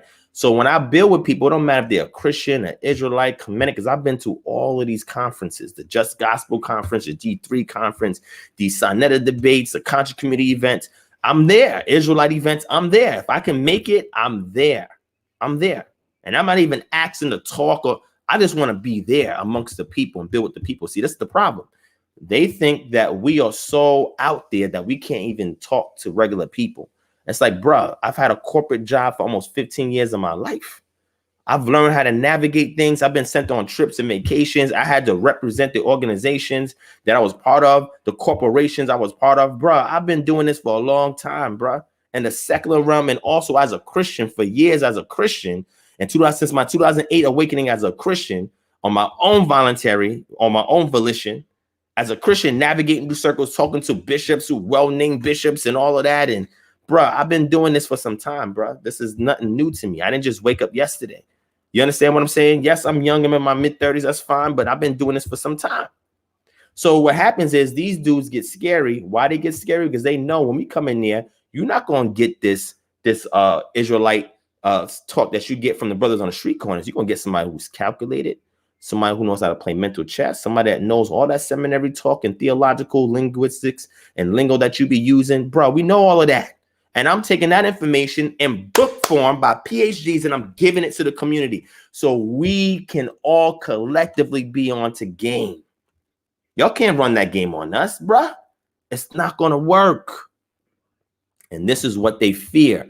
They don't want us to have an informed, educated populace of Israelites that are waking up. They want to continue to have this narrative. They build all these dudes are high school dropouts and they just came home from jail. I don't care if a brother's a high school dropout or came up from jail. There's still potential in that brother.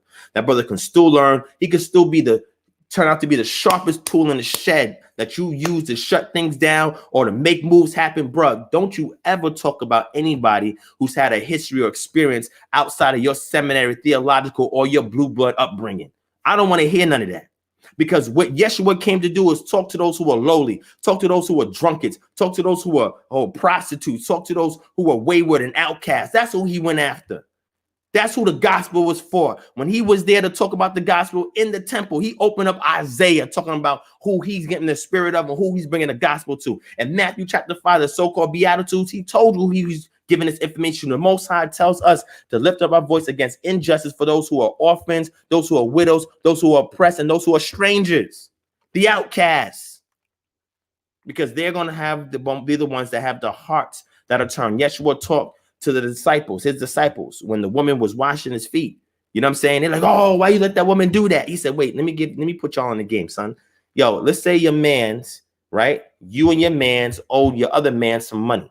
Okay. You owed him 1,000, right? But your other man's owed him $1 million. And that man, that third man, the man who money you owe to, said, you know what? I'm going to forgive y'all of your debts. He said, which one is going to be more grateful? They said, well, obviously to do with the $1 million that he owed. He said, such as this woman. He said, you have judged righteously. See, that's the problem. They want you to be self-righteous. They want you to have this high Christological perspective by way of Paul. Remember, Paul was also a Pharisee. So a lot of the things that Paul put out there is going to be a different angle than what Yeshua put out there. Yeshua came from Nazareth. He came from the hood, where people were getting robbed and mugged and crimes was ablaze, where there was nothing there. He came from the hood, man, to make a difference in the community. That's where Yeshua came from. He came from the hood. Moshe, he was groomed up in Pharaoh's house for 40 years, but the Most High could not deal with him in his hubris state. So the Most High had to allow a situation where he bodied a man and had to skip town. And for 40 years, he laid with the commoners. The Most High had to extinguish that 40 years of Pharaoh in you. So the Most High showed up. He used to know who he was. But then he said, when he saw the Most High, that I am came to him, he said, who am I? See, those are the real people who hearts are prepped, not these people who got silver spoons in their mouth and spending all this money going to college. And we're not down in college. I went to college. We're not down in degrees, certificates. Cool, and get it. But if you're going to get that and it's disconnecting you from the people, bruh, that don't mean nothing to me. You're not taking that back to fix issues in the community. That don't mean nothing to me. I'd rather get that high school dropout, that felon that just came out of prison, and give him a brand new opportunity and say, bruh, let me put you onto game. Once he cleans up his life, look, let me show you the methodology, the resources, the information. Get that brother in check, and now that will be the sharpest tool in the shed to go out there and put in that work. We've done that already. KHM, Divine Prospect, I've done that being in this truth. As a Christian and as an Israelite, I've been doing this. So I don't want to hear all of that. And that's the problem, that self-righteous kind of attitude that some of the Pharisees had, that Yeshua was speaking against. That's how y'all looking out here, man. And you got to take one of your own, Brother Berean, to come out and call it for what it is, because he also talking about them Richard and talking about what is he teaching? What is on his platform? Don't watch it then. Talking about what is his mission? What is his assignment? What is he trying to accomplish? Why are you worried about that? Why are you trying to check him? You ain't his pastor. You ain't his leader. What you trying to check him for? Don't give him no money. Why not? Because you ain't getting the money. That's how it works. And again, shout out to Damon Richardson. Ain't no disrespect. Listen, this is not personal, bro. This is all about information. It's not personal. Don't take it personal. If you take it personal, okay. But this is not a personal shot to none of y'all. And I had to put that disclaimer out because y'all get in your feelings. Don't get in your feelings. It's not a personal shot. But you made the post, Damon Richardson, about Brother Berean. And I'm going to tell the people, keep supporting Brother Berean. And when we bring in more money by way of grants and all types of support, we're going to build Brother Berean up. I'm going to support that brother. And not just him. There's a lot of pastors is about to come out to tell y'all that all of this stuff that I'm talking about, well-known pastors, we're going to link up with them too. Because these well-known pastors, they coming over to the Israelite paradigm. They know what it is. They know the game. These brothers been sharing with me inside information I never knew about the ecclesiastical staffs in some church and organization, administration, how things get down, what are certain materials they teach them in regards to pastoral overseeing a church and things that they should say to the members and certain select passages you need to focus on. Brothers were saying that this stuff goes all the way back to slavery and gave me receipts. I was like, what? If you go to the Patreon, www.patreon.com/DivineProspect, I gave you several resources that show you this. These brothers connected it for me, and I'm just waiting for the Most High to move on them to come out and say, look, we done with this. We walking my brother Divine, and then I can interview them, and they can show you how this stuff goes back to the slave master overseeing the black preacher, and the same techniques. Listen to this: that the white slave master told the black preacher, okay, in order for you to be a preacher amongst your people, you need to use these passages, say this, say that. Brother told me that black pastors are doing the same thing with their congregation. Bruh, when they broke it down to me, because I like to connect dots, and I'm critical, I'm an analyst. I was like, whoa. As soon as they come out, I'm bringing them on this channel. It's a wrap for the game. See, this is what they don't want. They don't want us to pull the covers off so they can see how church administration is really going down. I don't care about your personal life, bro. I don't care about none of these dudes personally. I don't care about them personally. I don't care about their personal life, what's going on personally, your family, your finances. I don't care about that. What I'm concerned is you deceiving the flock. You trying to shut people down who's lifting up their voice like a trumpet. Y'all don't like that. So you know what you do? Bring your voice higher. That's it. Bring your voice higher. Deal with all of these bills, unpaid bills that y'all need to cash in on. But I'm going to show you the real enemy. So let's keep going. So let me let him finish this out. Matter of fact, I think he's done. I think Brother Berean's done. You can go back to his channel, check out the rest of the video. But let me show you some other couple of videos. Let me show you some receipts. Let me show you some receipts. Y'all ready? Hit one if you're ready for receipts, man. Hit one if you're ready for these receipts, man. Hit one. And let's go in. Hit one if you're ready for these receipts, man. We're not playing tonight, man. We're not playing today. We're not playing. Mind, this not even a Freestyle Friday, bro. Freestyle Friday is gonna be lit tomorrow, but we're not even there yet. Hit one if y'all want these receipts, man. Those of you who've been following me for a while, you know we pull up. You in Atlanta, you're a Christian apologist. You mentioned DivineProspect. We pulling up. We pull up. That's what we do. So I'm gonna show y'all some of these pull up. So the incident that he's talking about, let me show y'all a video. Let me put the video out there. Let me show you a video on this. Let me show you this video. Hold on real quick.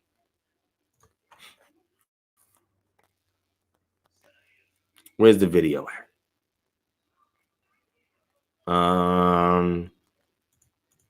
Is this it? I got a long way to go. No, that's not that video. That's another video. Where is it at? Here it is. This is the video. All right, so look. He's going back.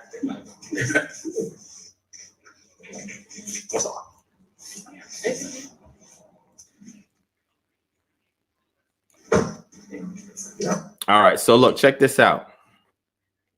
I'm about to play this video for y'all. So remember that event that Brother Berean was talking about. I'm showing you video of me walking into the venue. Now, mind you, just at the tail end of things, right? Where David Mitchelson was nowhere to be found at this time. And we were speaking with Stephen Bell, right? So check this out. Let me show it to y'all.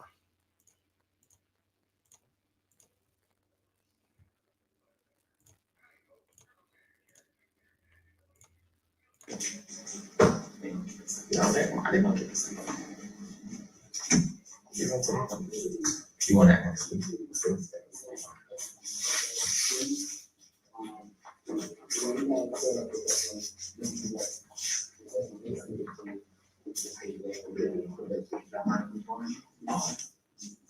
And this is the thing. People think we're going to come up there and turn up and all of this.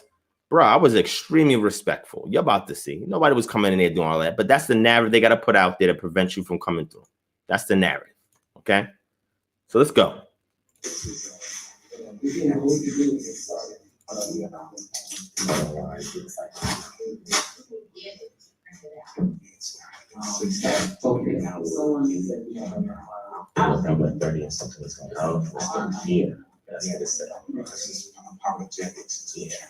Apologetics. That's what we're interested in. Christian apologetics. I said that's what we're interested in. Christian apologetics. This is me talking to Stephen Bell.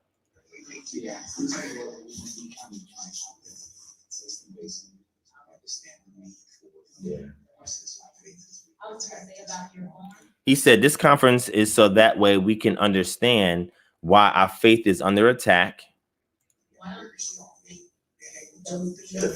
And we have to be very strong in being able to defend it. This is what he's saying.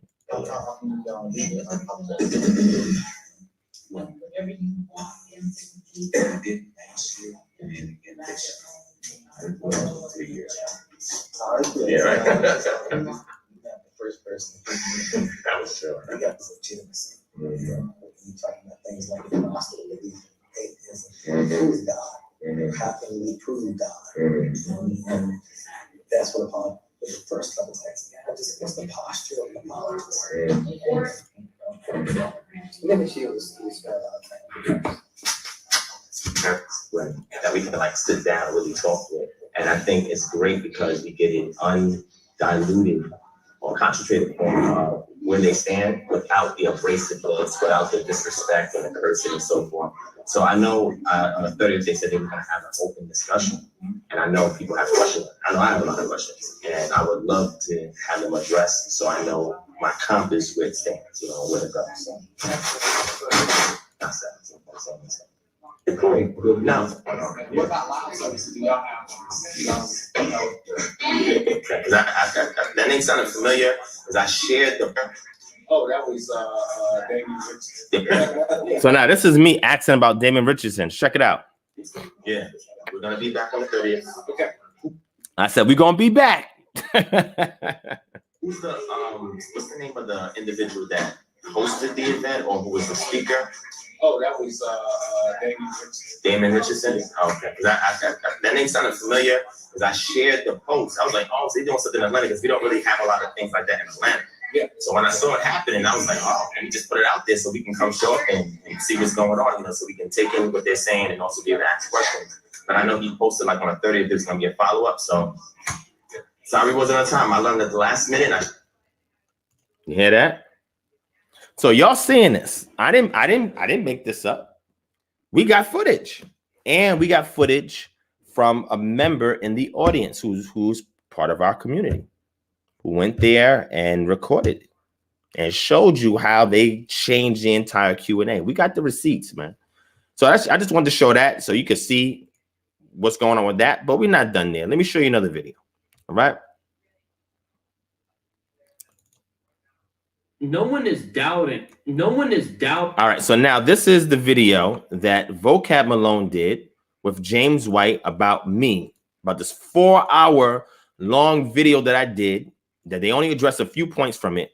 And they were saying something about me. But check this out. I'm going to let y'all see this. Check this out. Hold on.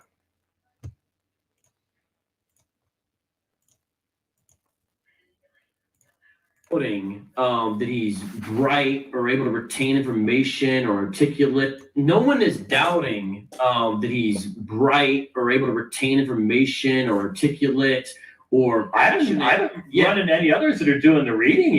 It's just so sad that he's reading stuff with such a thick lens on that he doesn't see that a lot of the stuff he's reading, if he's reading Metzger and a lot of stuff, he's reading some decent resources. It's really some good stuff, but he's not hearing what it's saying. It's a real shame. It's a real shame because he actually has access. I'm like, hey, that's a really good book. Mm-hmm. He'll like pull out some book. I'm like, some of the stuff he's recommending, it's not all. Every now and then he'll dip into some loony stuff.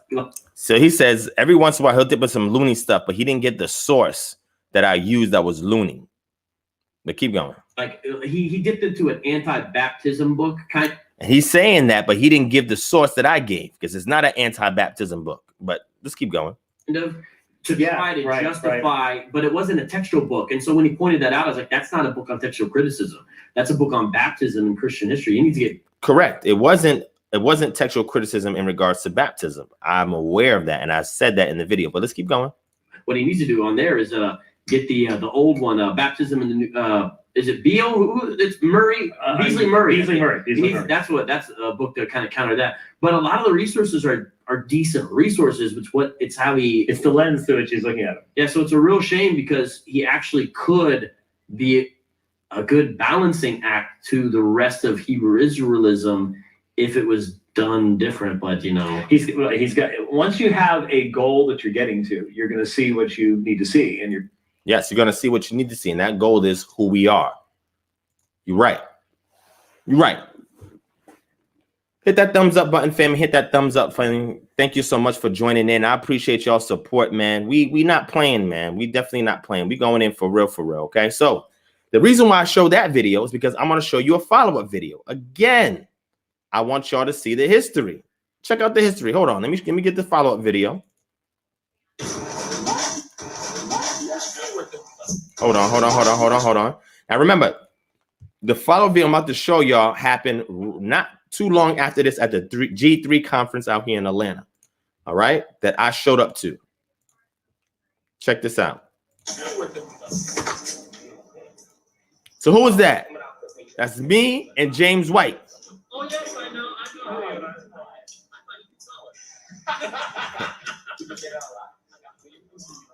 And you see that? I patronized his book. I got his book too, right? All right, let's keep going.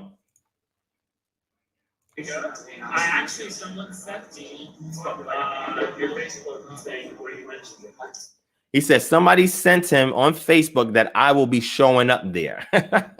And I pulled up. Oh, really? I'm surprised because he said, hey, look who's coming to see you say the bathroom. All right. Hey, we need to go get Facebook. We're going to take some pictures. It's not down 5%. If you can take a picture, I'll use your phone to. Yeah, next Sunday. You take a picture. So you can't really hear a lot of it clearly because the person that was recording it was having another side conversation. So I apologize for that.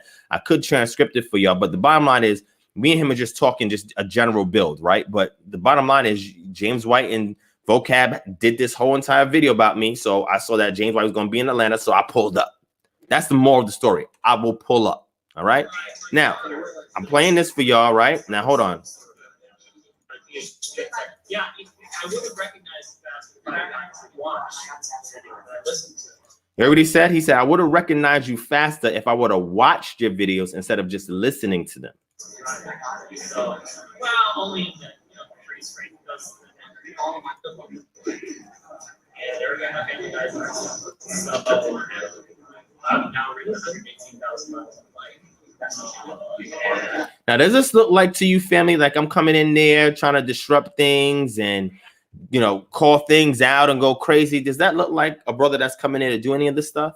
So if anybody's following me and they saw, like I just showed you with me and Stephen Bell, had a great build, no disrespect, no going crazy.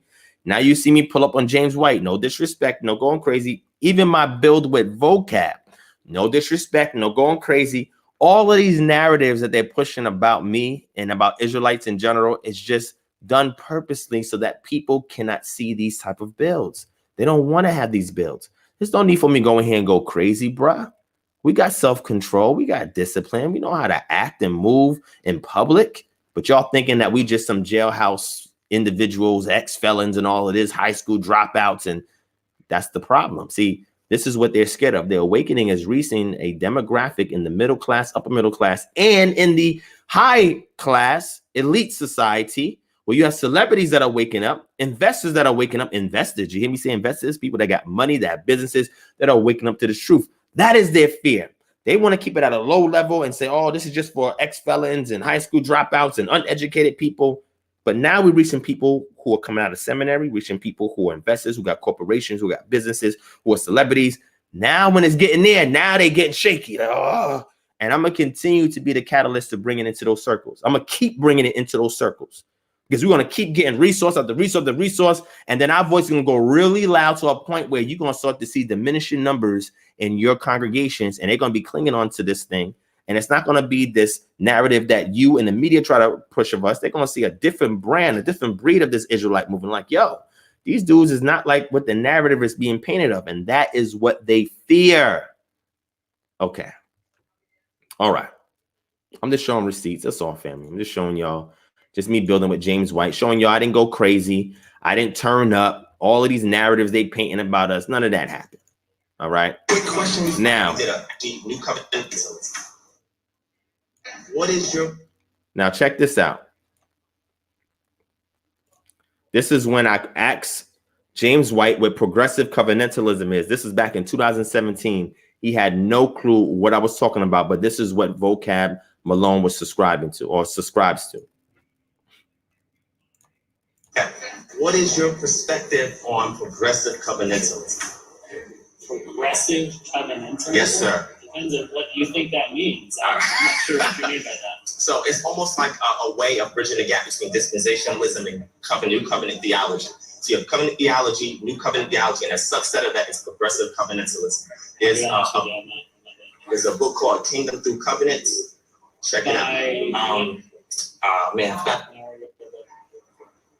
that and eschatology, a lot more deep and light. And I've watched your, you did an excellent video on New Testament scholarship in regards to the textual criticism. And one thing that I heard you say was, man, when it comes to prophecy, you're talking about Revelation, the Papyrus Revelation that we have, the earliest one. And you was like, well, one thing I really don't deal with is prophecies. I kind of stay out of that. And, you know, is that a Calvinist thing or is that a James White thing? No, it's a James White thing. James White. Ah, you hear? James White admitted that he stays away from prophecy. And he says it's not a Calvinist thing, it's a James White thing. And I try to tell you all the time, the Achilles heel of a lot of these Christian apologists, when it comes to us being Israelites, is Israel and eschatology. What is Israel's role within eschatology and prophecy? James White admitted it. I didn't have to say it. That's what he said.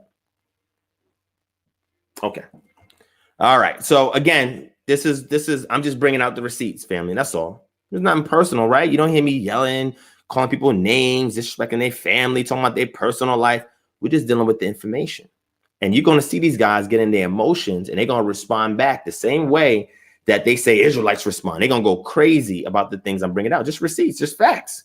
That's it. There's no need for you to get your panties in a bunch over it. We're just talking information. Let me show y'all. I think I got one more receipt. What's the other receipt I have up in here? Let me see. What's this one? No, this is not it. Hold on.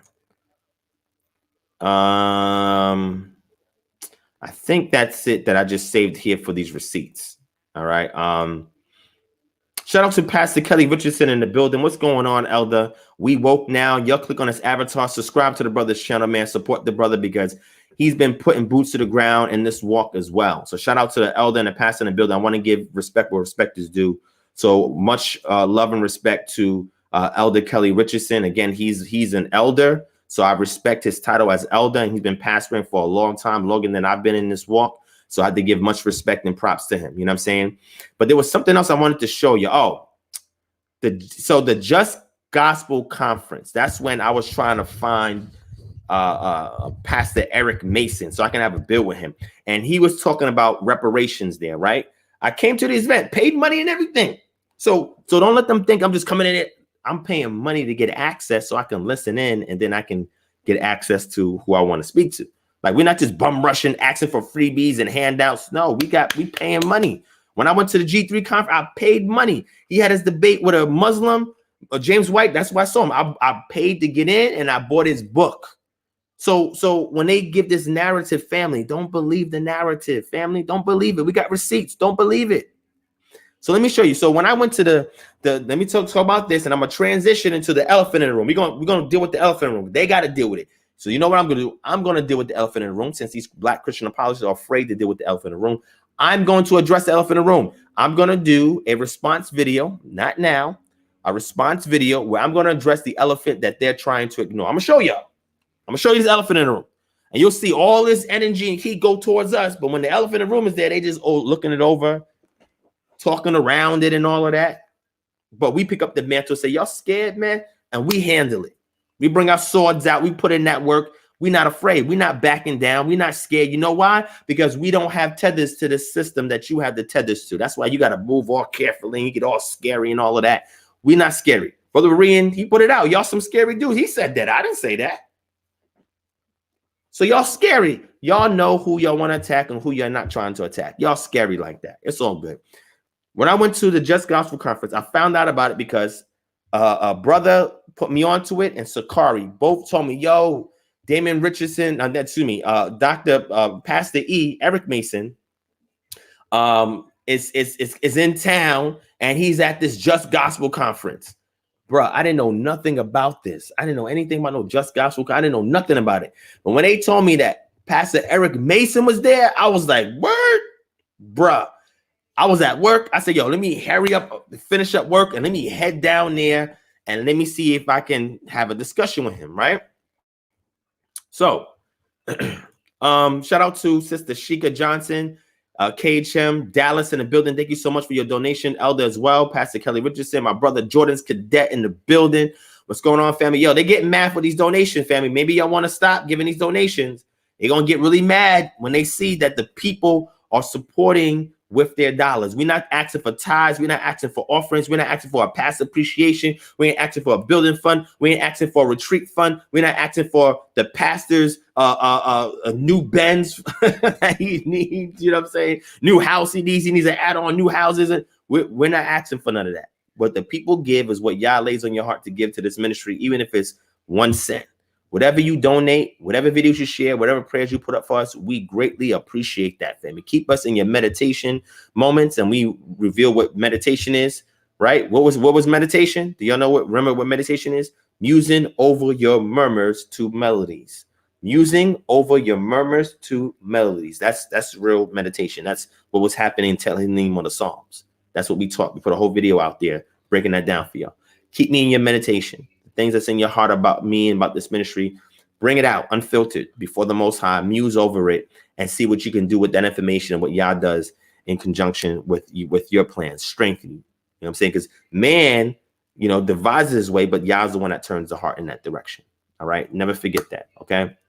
So thank you, family, for your donation. Thank you for my Patreon subscribers, the super chat, everything. This is just making them mad. They don't feel that this type of information should be financially supported. But what they don't realize is that y'all help keep us afloat, but we got celebrities, investors that's about to put big money down on KHM.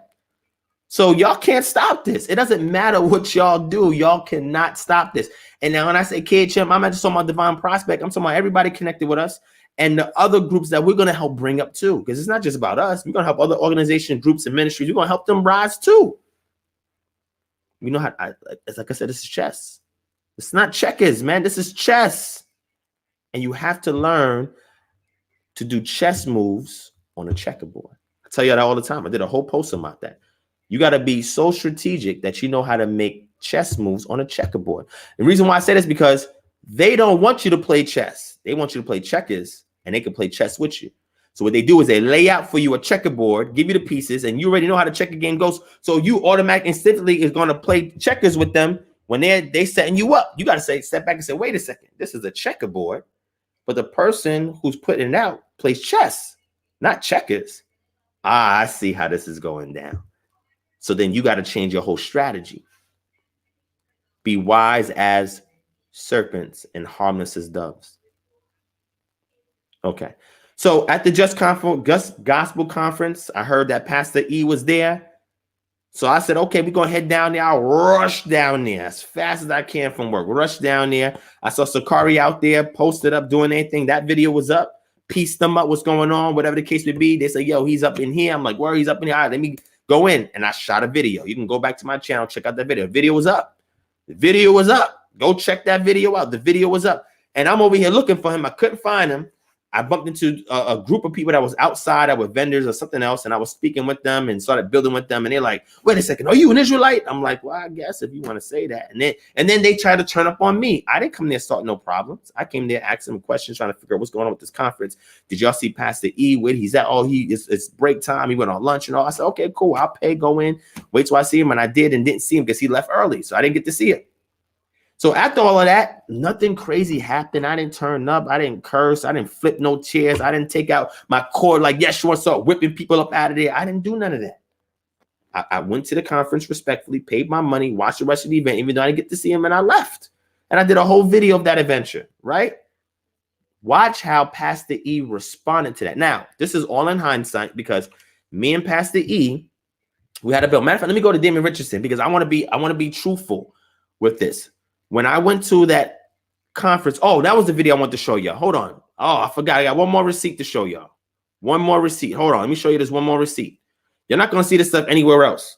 It's only on this channel you're going to see these receipts. But I have these receipts. I have them. I have more receipts. These were just receipts I was able to find on the whim before I went live. I got tons more receipts. I just got to look for it, right? Let me show you this. Let me show you this. This is another receipt, right? So remember Damon Richardson and Isaiah Robertson and Adam Coleman. These brothers was doing an event out here in Atlanta, right? And we pulled up. We came to the event because it was talking about Christian apologetics. We pulled up, right? Let me show you the video. Shout out to my brother Sickly Safe for the donation. Thank you so much, King. I appreciate that. Shout out to Jesus is Lord in the building. Say they want you to play hopscotch, of course. Shout out to Israel Witness and Servant, Philip Turner, Donna Brown, Clarence Wash. What's going on, family? D. Lynn Yasharala. What's going on? Ace Yehuda for life in the building. Philip Turner. These are my peoples in here, man. What's going on, family? Royal Jen in the building. What's up? What's up? What's up? What's up? What's up? What's up? They hate when they say, shout out to Hubert in the building. Brother Hubert from South Africa in the building, man. Yo, we going everywhere with this, man. They're going to get mad. Shout out to NLB Rights. He said, white supremacy apologists is what they are. Look, the brother said it. I didn't say that. He's putting the information out there. Hey, it is what it is, man. Shout out to my brother Yawasat, son of light in the building, frontline. And oh, what's going on? These are the people. You can't stop the people, man. You can stop the man, but you can't stop the movement. You understand? I didn't start this movement. All I'm doing is trying to big up the wave. That's it. So other people can ride it. Don't get mad with me. I didn't create this awakening. Get mad with your creator. I didn't do this. Come on, family. Come on, man. Y'all need to stop. Let's show another receipt. Last receipt, man. Let me go on and show you this video by Pastor E. And again, I'm going to be respectful and I'm going to be honest about everything that transpired. But I'm going to show you how, just by showing this video, Pastor E, when I show it to you, after I show you Damon Richardson video, I'm going to show you how these pastors are thinking now. Even though all the evidence about me is out there, how respectful. Y'all see the videos. I'm respectful to James White, respectful to Stephen Bell, respectful just all around, just respectful, laughing, joking, asking them questions, building. So when they try to build this narrative, oh, we got to get security. Oh, we got to bring the hammers because the Israelites are coming out. What y'all scared for? You know what they're scared? They want to cause commotion so they can get us out. So we can defend. After they attack us, they throw the stone, hide their hand. Nobody see it. Say, why does the Israelites get mad? Why they? Because we defended ourselves. They started it because they want to create that narrative. They got to conceal it. Then that these people are boisterous, they're loud, they're disruptive, they're disrespectful. They got to keep up with that narrative because the moment that you let us in your church to a public open conference event and we start asking questions or you put us on a panel, it's not going to look good. They can't have that. That goes against their narrative. So what I will continue to do is show videos that when I go to these events, these conferences, meet these people, y'all see I'm respectful. Right? I'm laughing, I'm joking, I'm asking questions. You don't see all of this narrative they're building up. Don't let them use this, family. That's all they got. That's their ace up their sleeve. Once people see past that and say, okay, I see you doing all that ad hominem attack. Let's hear the argument. Address the argument on the table. So here's the video with Damon Richardson. When I was there for Damon Richardson. Today, his whole family, they are all Hebrew Israelites. Now, this is a person who's an Hebrew Israelite that you wouldn't think, because when we think of Hebrew Israelism, we tend to think only within the context of America. Anybody ever heard of Bob Marley? Yeah. Right. Well, Rastafarianism is a form of Hebrew Israelism. And of course, they believe that they are from the tribe of Judah. And so it is a form of Hebrew Israelism. And of course, now people would take the task on this, maybe they'll even want to debate. But the rapper Kendrick Lamar, even if he's not a Hebrew Israelite, certainly there is influence there. And even the rapper Kodak Black. So I don't know if you have ever heard of him before, but of course there is some influence there. So here are a couple of notable Hebrew Israelite sects, and again, these are like denominations, and they don't necessarily all. We talked about ISUPK, IUIC, Israel United in Christ, Israel of God. There's one actually not too far from me. I'm over on the east side. I'm over in Gwinnett, but I think they were probably more aggressive than anything that you probably would ever do in a lot of your major cities, and of course. Federal government came down on this particular group because of racketeering, they were killing people, they were muscling people out of their building. So you see, this is when they talk about Israelites, they always try to find the extreme end. Oh, they Muslim people, the feds come in, but what about the other groups that they don't have a history of none of that? Like, why you always got to bring up the extreme groups? Should I continue to bring up Westboro Baptist Church to represent y'all? And the KKK, who is a Christian organization. Should I bring these things up when I talk about Christianity or black Christians? Come on, man.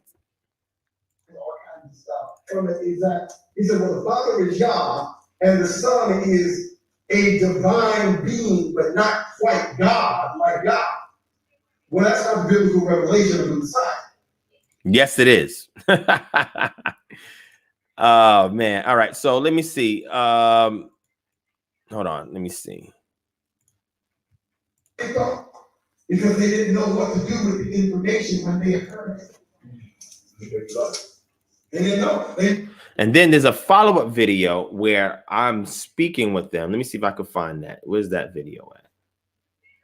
There's a follow-up video where I don't think I downloaded it, but it's a follow-up video where I show the break when I go up there and we have a talk, a dialogue, very interesting dialogue. Again, very respectful. As you can see, I sat there and I watched. I didn't interrupt. I didn't go crazy. I was extremely respectful. And then we had the intermission where we went up and talked and built. Then he had the second part. And then after the event, I built with Isaiah Roberson. And then me and David Richardson built for like an hour and some change. Cool, had a build and everything. That's what he told me, how he felt about James White and all these white apologists and these Calvinists, and he had issues with all of them and all. That's what he was telling me. I said, word, you got issues with them? And then I had to think about it. I said, oh, if you go back and watch his channel, you see he's very outspoken about that. But we had a positive build. And then since then, I didn't have no problems with the brother. But then when I was doing my Trinity on trial joint, he tried to reach out to me at the last minute after I already had people ready to talk with on the platform, new people that people don't know about. He said, oh, I want to do the Trinity discussion with you. I said, okay, we could probably talk about something different another time, but I want to really discuss that with you. I already got people to talk about that. Then he said, Divine's running from me. How am I running from you? What? So I'm obligated to debate every and anybody who just rolls up on me. It don't work like that because you're not going to do that. So it don't work like that. Nonetheless, I went to the event. As you can see, I'm respectful. Me and him had a build afterwards that was not recorded, right? Great build. We piece it out, no issues, no nothing, right? So I'm simply trying to show you this. Do not believe the narrative that they're creating, that we're crazy and we wild. That's not true. And if they do say that, show them my videos. That's all you got to do. Show them my videos, right? So here's the last thing. So the thing with Just Gospel Conference, I went to go see Pastor E. I didn't meet him. So this is him making a video. Now, like, again, let me give you full context. He made that video. I made a response video, and then it just stopped right there for some time. And then Vocab had a live, maybe a couple of months or something after that. And then, you know, me and Pastor E talked in the chat, and he apologized to me. I apologized to him. And we was cool. And we was like, yo, and I got those receipts. Like I said, I got to do a live one prepared with all these receipts. I got those receipts. I took screenshots of me and him talking in the chat. We pieced it up. Everything was cool. He said, yo, I would like to have a bill with you in the future. I said, cool, no problem, blah, blah. And now recently he has members, and I say members, I'm talking about 4 different people of his church that are leaving the church, coming on this side. I'm not going to give out no names. Pastor E found out that they follow my work, and he feels a certain kind of way about it. Okay. But let me show you how they respond after I showed you all of these videos. And y'all can go back and check out all the videos with me on Facebook, videos with me on YouTube, and y'all see I walked up to a Jehovah's Witness and had a whole bill with the brother. No disrespect or anything like that. Don't let them have you believe this narrative. Don't let them let you believe this narrative. So after that event, this is the video that Pastor E, and the reason why I'm showing the Pastor E video is because he's creating a narrative like, don't roll up on me like that. It's like, bruh, y'all can go back to my channel. Y'all watch the video. Y'all see if I came up in there disrespectful, unruly. Y'all go check it out. But let me play it real quick. I'm going to show you his video. I'm going to play some of his video. And then after this, I'll do a quick Q&A and I'm out of here, right? Check this out. Them cats coming in. And matter of fact, ran, like, which is funny because, and then they said I ran and I left out the back of the hotel. I was actually at the hotel with my wife. And so one of the things I found out a bit disrespectful is them cats coming in. And matter of fact, Ron Shields, DivineProspect came too, and I think he tried to, you know, somebody said he called you out or something. I was like, call me out. What? Like, don't do that. You know, so I was like, you know, it's not like an amicable dialogue, but I saw that he had done a video where he kind of walking around the conference and asking people different questions and engaging people. And I was like, wow, man. Like I wasn't really. When I found out about that, I was a little disappointed because I sort of, you know, I don't know. I mean, I know he wants to dialogue and stuff like that. I love to talk, you know. But yeah, I was a little confused by. You heard what he said? He said, I would love to talk. Pastor E, this is for you, Pastor Eric Mason. In all respect, my brother, do you still want to have a build with me? Yes or no? I want to talk to Pastor E. Pastor E, anybody who sees this can get it out to him, get the message out. In all respect, do you want to have a build with me or not? That's all I want to know. I just want to talk. Whatever you want to talk about, my brother, let's talk, let's build. I seen a video of you building with the Berean Council, and you built with those brothers who were extremely respectful towards you. So all of this narrative about we got to get security and we got to get grimy. Oh, yeah. Did y'all see the Pastor E video about getting grimy? Did y'all see that video? Well, he said we got to get grimy on these dudes. Grimy? Whoa, what kind of language is that? Yo, oh man, hold on, let me play it. Coming to the conversation to the video saying, y'all sit on, I'll be in the front row. I'm like, okay, sit on the front row. Like, I'm trying to be respectful, but I mean, this video ain't about him. You know, I'm just bringing it up because it's like, you know, I saw some pieces of it. It was like, yeah, I was gonna be on the front row. Like, no. The key thing is, he said, I saw some pieces of it. What video did you see pieces of? How? And this is what Christians do. They cherry pick.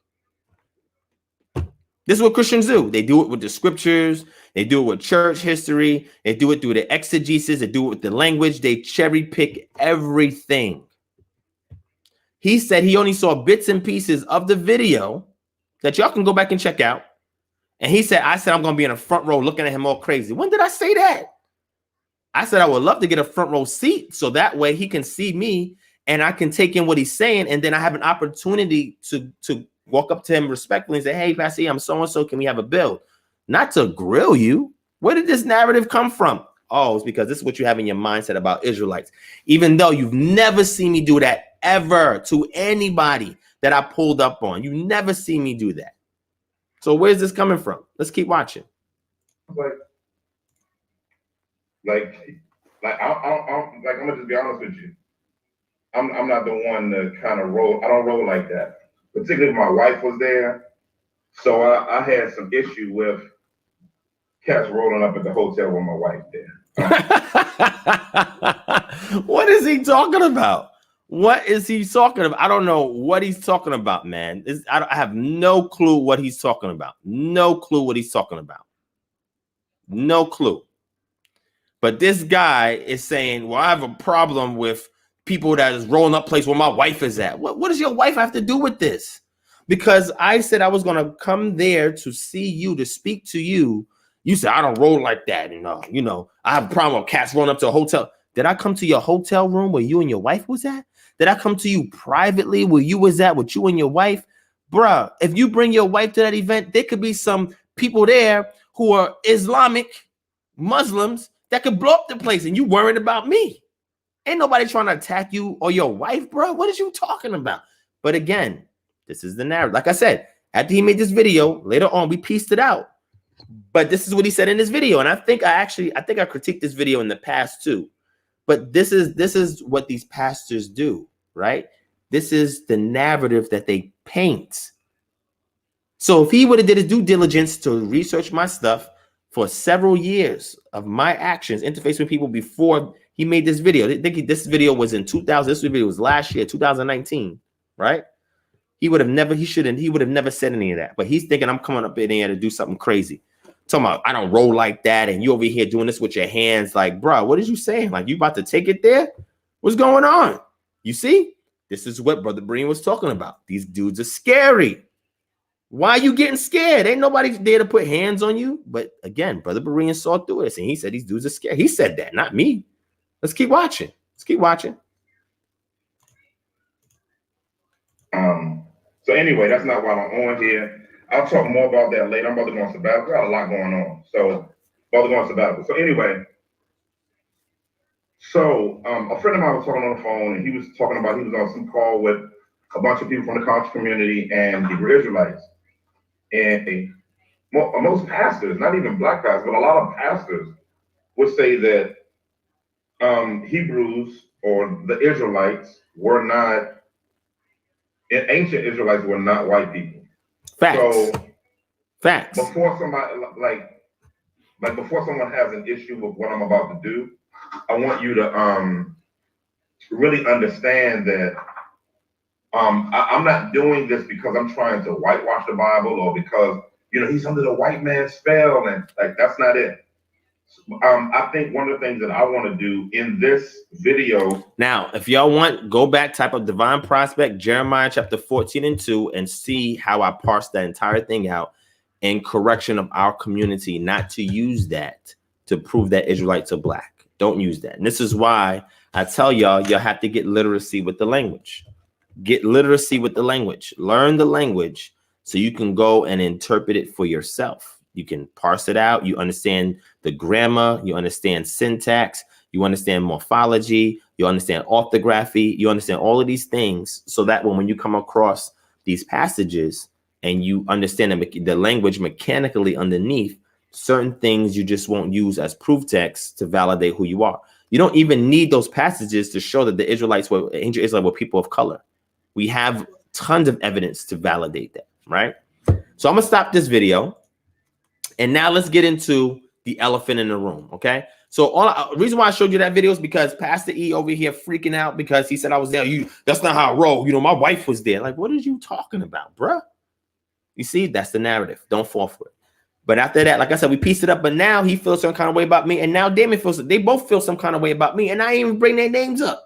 Other people are bringing their names up. I don't bring their names up. Now, the attack that's going on now with Pastor E, when James White attacked him, I defended him. James White attacked him. I'm going to show you a video where James White attacked Pastor Eric Mason and the woke church. James White did that. After James White, you have Jeff Durbin do it. After Jeff Durbin, we have another guy. I'm going to show you his video that are all attacking Pastor Mason. I don't see Vocab making response videos to any of these dudes attacking Pastor E, but yet on Brother Berean's channel, where he had Brother Muhammad and Vocab on, he acted like he were buddies with Pastor E. But when they pressed him, especially Dante, shout out to Dante Forson, press Vocab to say, yo, will you outrightly condemn Jeff Durbin and what he said about the woke church? He's going to say, well, he just said woke church and, he didn't really say those names and he created blanks and people put what they want in those blanks and all. So let me show you this. Since he thinks, and again, no disrespect to Vocab either. Look, family, I don't want these guys saying I'm out here disrespecting them, going crazy and all that, because that's the narrative that they want. But let me show you something. When he thinks that people are ignorant and they don't know who the woke church pertains to, let me show you this. This is a blatant piece of evidence. Come on, people cannot be this ignorant, man. Y'all see this book? Anybody can grab this book from Amazon. It's Eric Mason, Woke Church. He did a whole book on it. Don't say, well, the guy didn't say his name outrightly. The brother wrote a whole book called Woke Church. So he falls under the auspices of Woke Church. Do not come out here and tell us like we're stupid, we're ignorant. Well, he just generalized. He just said Woke Church, and that could be anybody. Bruh, Pastor E wrote a whole book, and Pastor E pushes the Woke Church in the black community more than anybody else I've seen push the Woke Church. Come on, man. Stop it. We know that you cannot pull the wool over our eyes. So Jeff Durbin made this video. I didn't see Vocab make no response video. He was pressed by Brother Muhammad and Dante Fortson in the live with Brother Berean. This is why these black Christian apologists get mad at Brother Berean. And they asked Vocab, will you outrightly come out and tell the people, okay, that, call it out for what it is and tell the people that, saying that is not right. And that's just what it is. So what I'm trying to let the community know is that Vocab did not come out and condemn that, but yet made Brother Muhammad believe that him and Pastor E was cool to the point where he was coming to Pastor E's defense against Muhammad, but he was not coming to Pastor E's defense against James White, against Jeff Durbin, and about this other person I'm about to show y'all. These are the elephants in the room. I'm going to show you the videos. Y'all can go back and watch the videos yourselves. I don't get no copyright strike, so I'm not going to play the whole video. Go back and watch these videos for James White, Jeff Durbin, and this other dude. Now, This other guy's name is Dr. Owen Strachan. Strachan, I think his name. Dr. Owen Strachan, James White, and Jeff Durbin all came out and made blatant attacks against the woke church, which includes Pastor Eric Mason. I didn't see Pastor Eric Mason do a full-fledged video attacking James White, even though he responded a few times. I didn't see him do a video on James Durbin. I didn't see him do a video on Dr. Owen Strachan. I didn't see him do a video on all of them yet. But he continues to focus his energy on Israelites and members of his congregation who are leaving and coming over to Hebrew Israelism. But this 800-pound gorilla in the room, this elephant in the room, is attacking you. But you're not going to attack them because that's kicking against the pricks. You see, your white contemporaries who are Christian apologists, at the end of the day, what Jeff Durbin says, what James White says, and what Dr. Owen Strachan says, they all believe. Even Vocab, but Vocab is slick. Vocab does not want to burn bridges with these black apologists that he made over all of these years. So he's not going to come out openly and take anybody's side. He's going to be the middleman. He's going to be a moderate. He's going to be in the middle. So let me show you this video. The first series that I want y'all to watch, I'm going to put it up here on the screen. Again, hit that thumbs up button. Hit that thumbs up. The trolls in here, thank y'all for handling the trolls in there. My admins, my mods, thank y'all for controlling the trolls in there and keeping people focused on the subject matter at hand. Let me check this out. Let me show you this real quick. Check this out. This is the video right here. There's 5 or 6 sessions of it. It's called Christianity and Wokeness, Dr. Owen Strachan. What are the major claims of wokeness? I'm going to say this. Dr. Owen, he went in like a surgeon and cut this thing up, bruh. Like, this dude did surgery on this wokeness movement, the black church and wokeness. Yo, this is some major arterial destruction that he did. I'm telling you, the woke church is bleeding out after this video. James White and Jeff Durbin didn't do it like him. This guy surgically went in like somebody with a PhD, because he has a PhD, and cut it up. Y'all go back and watch Christianity and Wokeness on Redeemer Bible Church's YouTube channel by Dr. Owen Strachan. Watch all 6, I think it's 5 or 6 sessions, and this dude is dangerous. Oh, man, this dude went in. Y'all go back and watch that. The next video is the video that was done by Jeff Durbin. Let me pull up Jeff Durbin's video.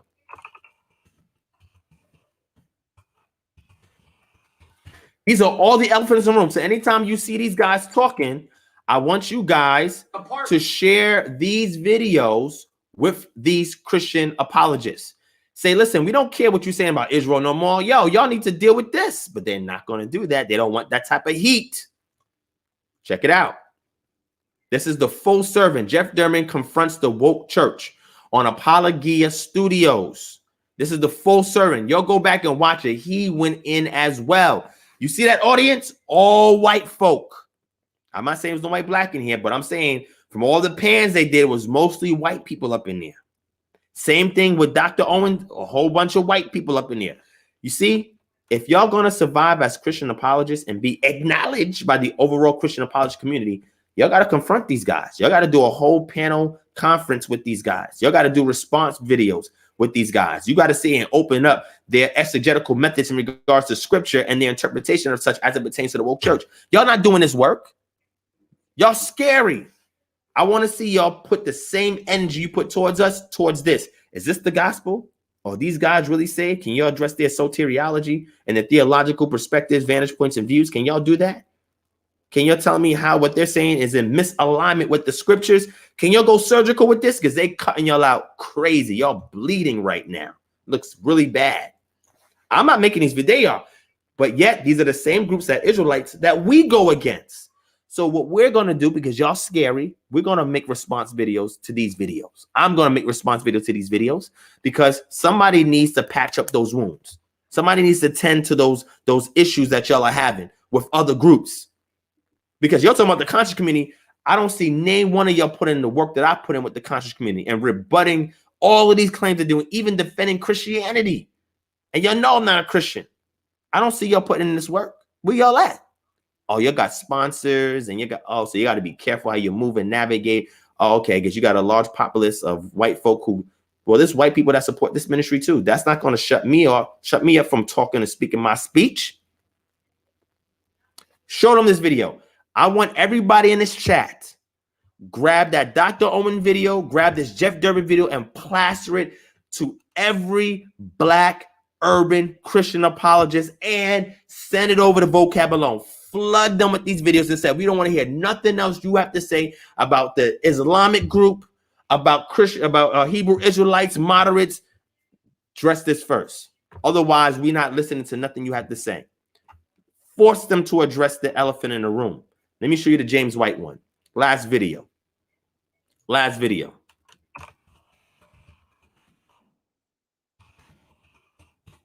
Pull it up. Check this out. If y'all didn't already see this, check this out. So this stuff is, this Jeff Durbin thing is nothing new. This has already been happening for years now, but now it's coming to light. And we gotta protect y'all. We gotta defend y'all. We gotta go on the ring with our swords after y'all try to stab us in the back, cut us up, excommunicate us, so great, and we in the ring fighting for y'all. Come on, man, stop that. Here's the other video. Let me show it to y'all right now. Check it out. James White did a video. If y'all didn't even know this, this is before Jeff Durbin and Dr. Owen, called An Exegetical and Historical Examination of the Woke Church Movement by Dr. James White. Look this video up. It's on Sovereign Nation's YouTube channel. I'm going to subscribe just for fun. On their YouTube channel, go back and watch this video. And when people say, oh, they're not saying Pastor E's name. Well, James White called Pastor E out by name. And he's connected to Jeff Durbin. And I'm sure they know Dr. Owen. But y'all go back and watch this. So whenever you hear people talk about woke church, share the same arguments that they share towards them and say, look, this is what people are saying about your movement. Y'all need to go and defend it because the Israelites are the ones picking up the mantle and protecting y'all. Y'all got to fight. Just like you'll fight us, y'all got to fight the real problem. He did a whole video. Dr. James White went in surgically and cut y'all up. Dr. Owen did it. Jeff Durbin and James White all cut y'all up. And again, y'all about to see going into 2021, all of these Christian apologists are going to start to now attack this woke church movement. They're going to condemn it. They're going to call it heretical. They're going to say you that this is not the true gospel and this is a misunderstanding of the gospel. And these people are just trying to get you to sympathize with the color of their skin. And you're going to see it. They're going to say it's not scriptural. They're going to start to attack these people's credentials and the work that they put in and saying they are misguiding the flock. I just named you 3 major players. There was other videos about this too. Other people that made videos. And what I'll do is when I do my response video to them protecting the Christian apologist community, I'm going to bring up all these videos so that y'all can go back and watch it. They should say nothing else to anybody until they address all of these videos. We don't hear nothing from them until they address these videos. Share each and every one. And if you missed it in the live, go back to the replay. And I want y'all to post all of these videos on all of their channels. If they go live, post it. If they got a YouTube channel, post it. Flood them with this. Flood vocab with this. I want him to do a video addressing these claims by James White, Jeff Durbin, and Dr. Owen Statchin. I want him to address these things. And I want all of these players in the urban apologist community to rebut everything they're saying, at the very least, and at the very most, refute it. I don't want to hear you talk about Hebrew Israelism no more until you address this. Very simple. That's it. Deal with the elephant in the room. And with that, I'm done with this, man. Y'all go back and see the evidence is right there. The proof is in the pudding. That's it. Go back and check it out. I didn't make these videos. You can't say divine. I'm just showing the videos out there. I need them to address these videos. I'm willing to back them up. That's why I said I'm going to respond to those videos, but that's not my fight.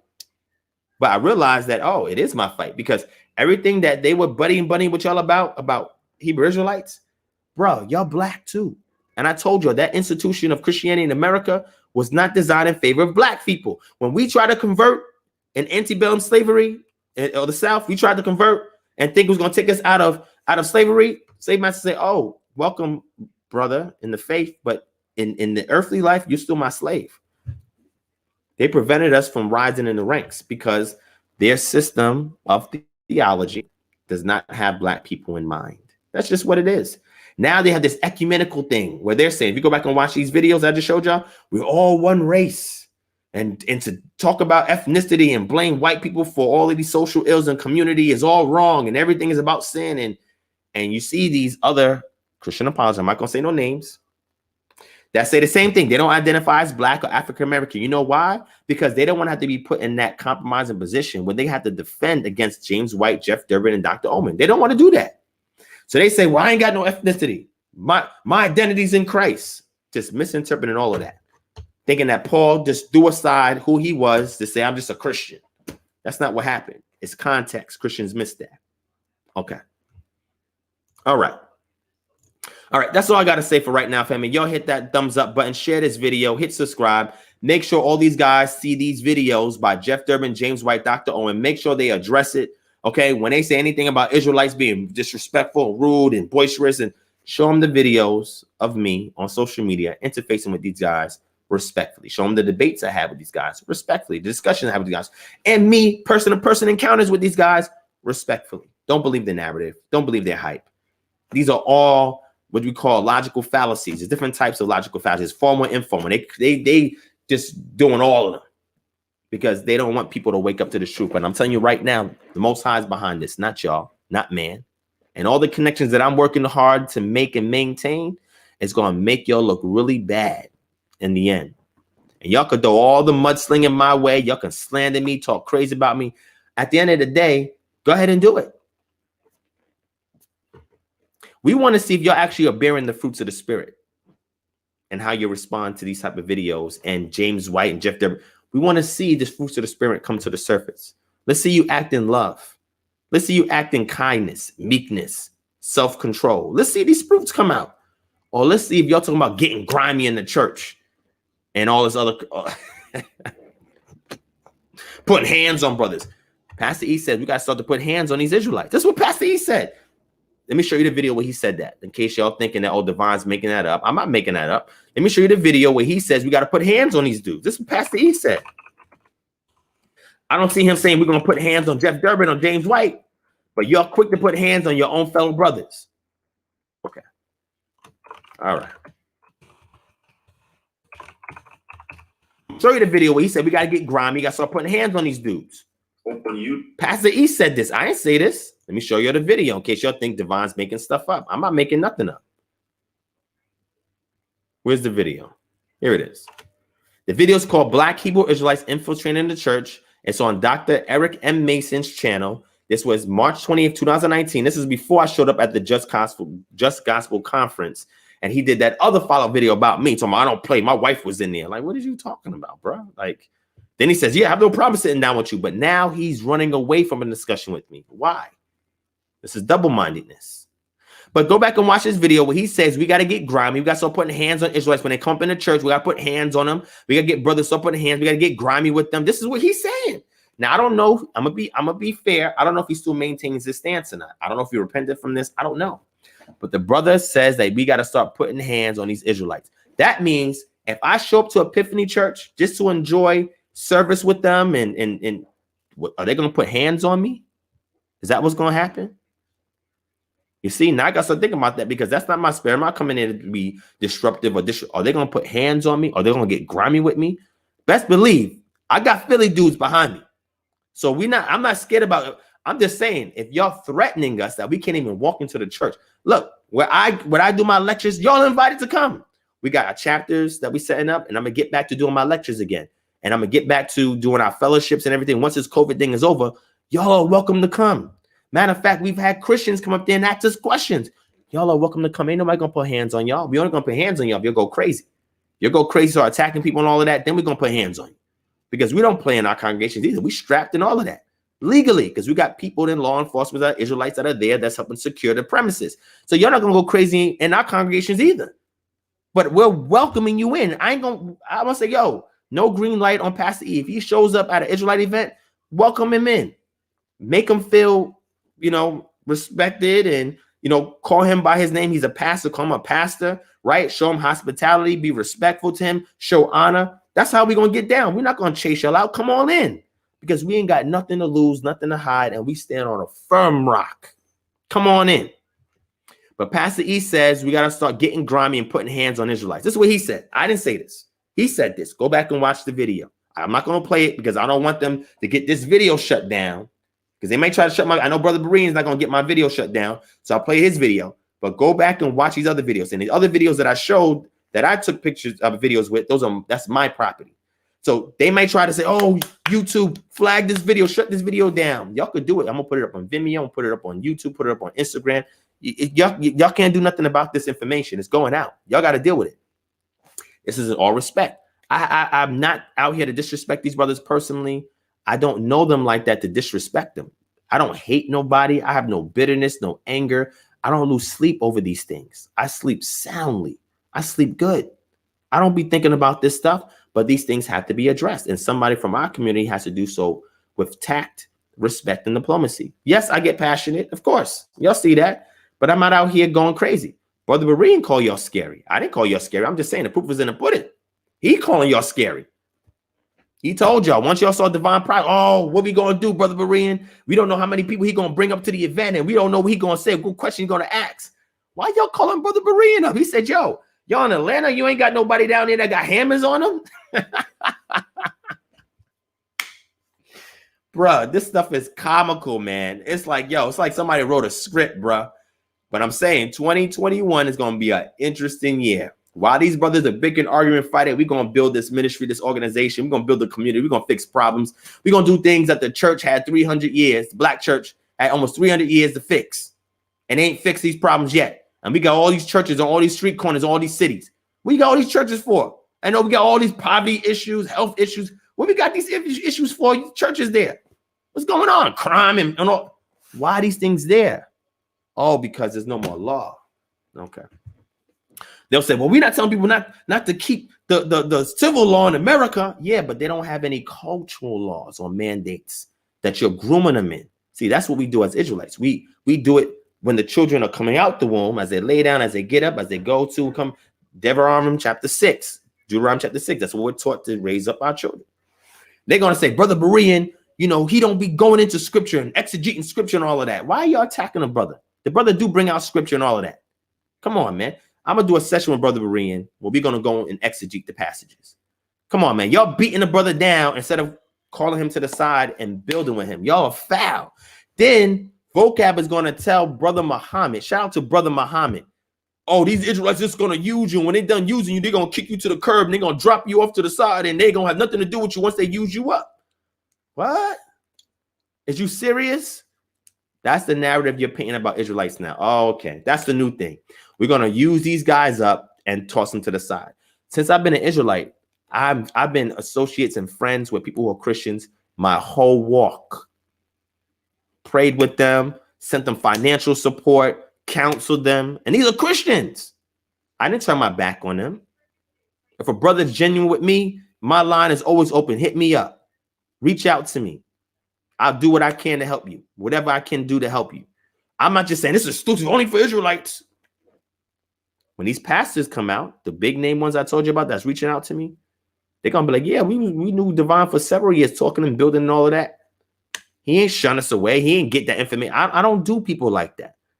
So stop with this narrative. Come on, stop. And in the moment Brother Berean has an open platform for Israelites and Christians, y'all excommunicate him. The same thing. Shout out to Dante for bringing this out. The same thing that Vocab accused Israelites of doing to Brother Muhammad, he and the rest of the black urban apologist community, being led by Damon Richardson and Passionis, they did the same thing to Brother Berean. They dropped that Negro off at the curb and they used him up, because you go back, there's a video with Pastor E and Brother Berean having a build. They dropped that, bro. They said, yo, you got Israelites on your platform. Not to mention that a Brother Berean never said he was an Israelite, never said he agreed with all the claims. He didn't say none of this stuff. He just provided an open platform. And he has a whole bunch of subscribers and people are funding it. And he has hundreds of people coming in. They're like, no, we got to stop this. This brother is giving a platform to Israelites, as if Israelites don't already have a large platform. We have large platforms.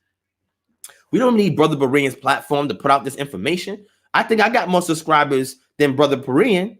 So we don't need his platform. We're just going to it because he's opening up dialogue. He's trying to create that bridge between the communities, and we respect that. That's all we ask for these urban apologists to do. Create the bridge, have constructive dialogue, not debate, constructive dialogue. If you want an example of that, go back and check out Brother Berean. That's an excellent example of that. Brother Berean even sat down with Garfield and Sarnetta and had a build with them. I don't see Pastor E doing that. Damon Richardson had a build with Shaka Atmos over the phone. Sit down face to face, have the build. But you want the money. Oh, we need 5,000 or we need this amount of money before. Y'all need money to have a face to face. When I went to talk to these brothers, nobody put no money in my pocket. I said, look, they talking crazy about the Israelite community. I'm going to step to them and have a dialogue. Go back and check my resume. Anybody who's anybody in the conscious community, I sat down and had a bill with them. Check my resume, family. Y'all ain't got a resume like that. And the community respects what I put out. I won 3 awards in the conscious community and the Israelite community together. 3 awards, 3 physical rewards, and 2 more on paper rewards from both communities, the Israelite and the conscious community, for acknowledging my work in the community. So my community acknowledges my work and they respect my work. That don't mean they have to like me, but they respect what I do. So y'all not going to build this narrative. And then when I start putting up the certificates and y'all start seeing these celebrities, what are the celebrities? I'm not going to pull what some people in the conscious community do, buddy biddies. Oh yeah, we can do a photo op with this celebrity and let me sit here. I'm coming up with them like, yo, there's an issue in the Black community. We have a paradigm to fix this problem. Are you going to ride with us or not? That's how I'm going to approach these celebrities. You're going to see me on camera talking to celebrities like that. Like, look, yeah, man, I respect your work and all of that. But now that we see how things are going on in society today, there's a lot of society ills in the Black communities bringing to the forefront. COVID shut all the entertainment down. So we got to focus on the ghosts of our past. We want to know, as the people, what are you as a celebrity doing to fix this issue of systematic racism and oppression of people of color in America? What are you doing about it? And if you don't have the impetus in doing it, will you support KHM? Will you support the endeavors that we have in place to fix these issues? Will you be willing to do that? Because you have an obligation as a celebrity. For all the Black people are putting money and resources into what it is that you're doing, how are you giving back to them? Just with music? When these people are dying or suffering? If you want to have a larger fan base, take care of their societal issues. Not saying these celebrities don't have foundations and all this other stuff that they have. I'm not saying that. I'm not saying that they don't have any of that. Shout out to my brother who just gave the donation, Chris Bronson. I'm sorry, I was going to say something. I didn't say something. My brother James, I appreciate that, right?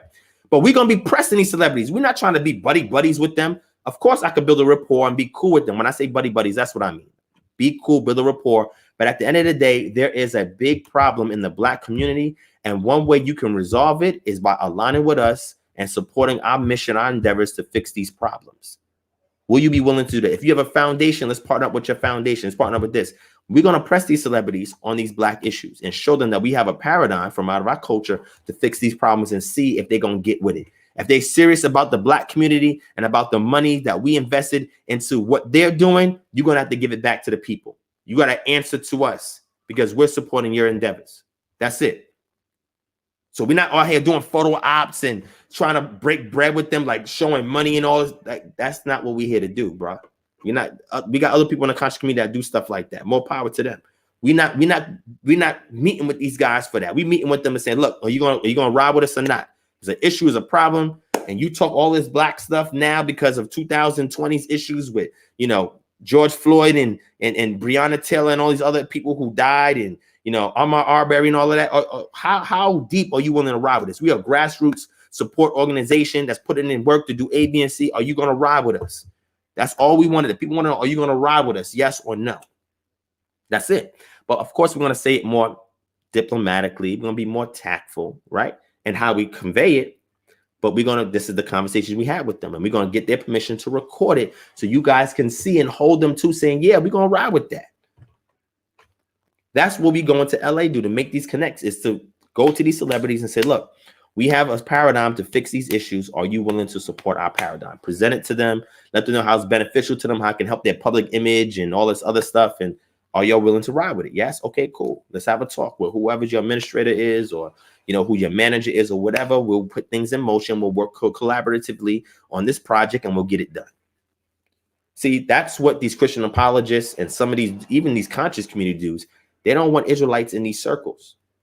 Because the moment we get in these circles, we're actually going to affect change. We're going to be the Daniel. We're going to be the Nehemiah. We're going to be the Esthers. They don't want those Esthers and those Nehemiahs. They want us to continue to degrade celebrities and talk down on them when you don't realize celebrities are waking up.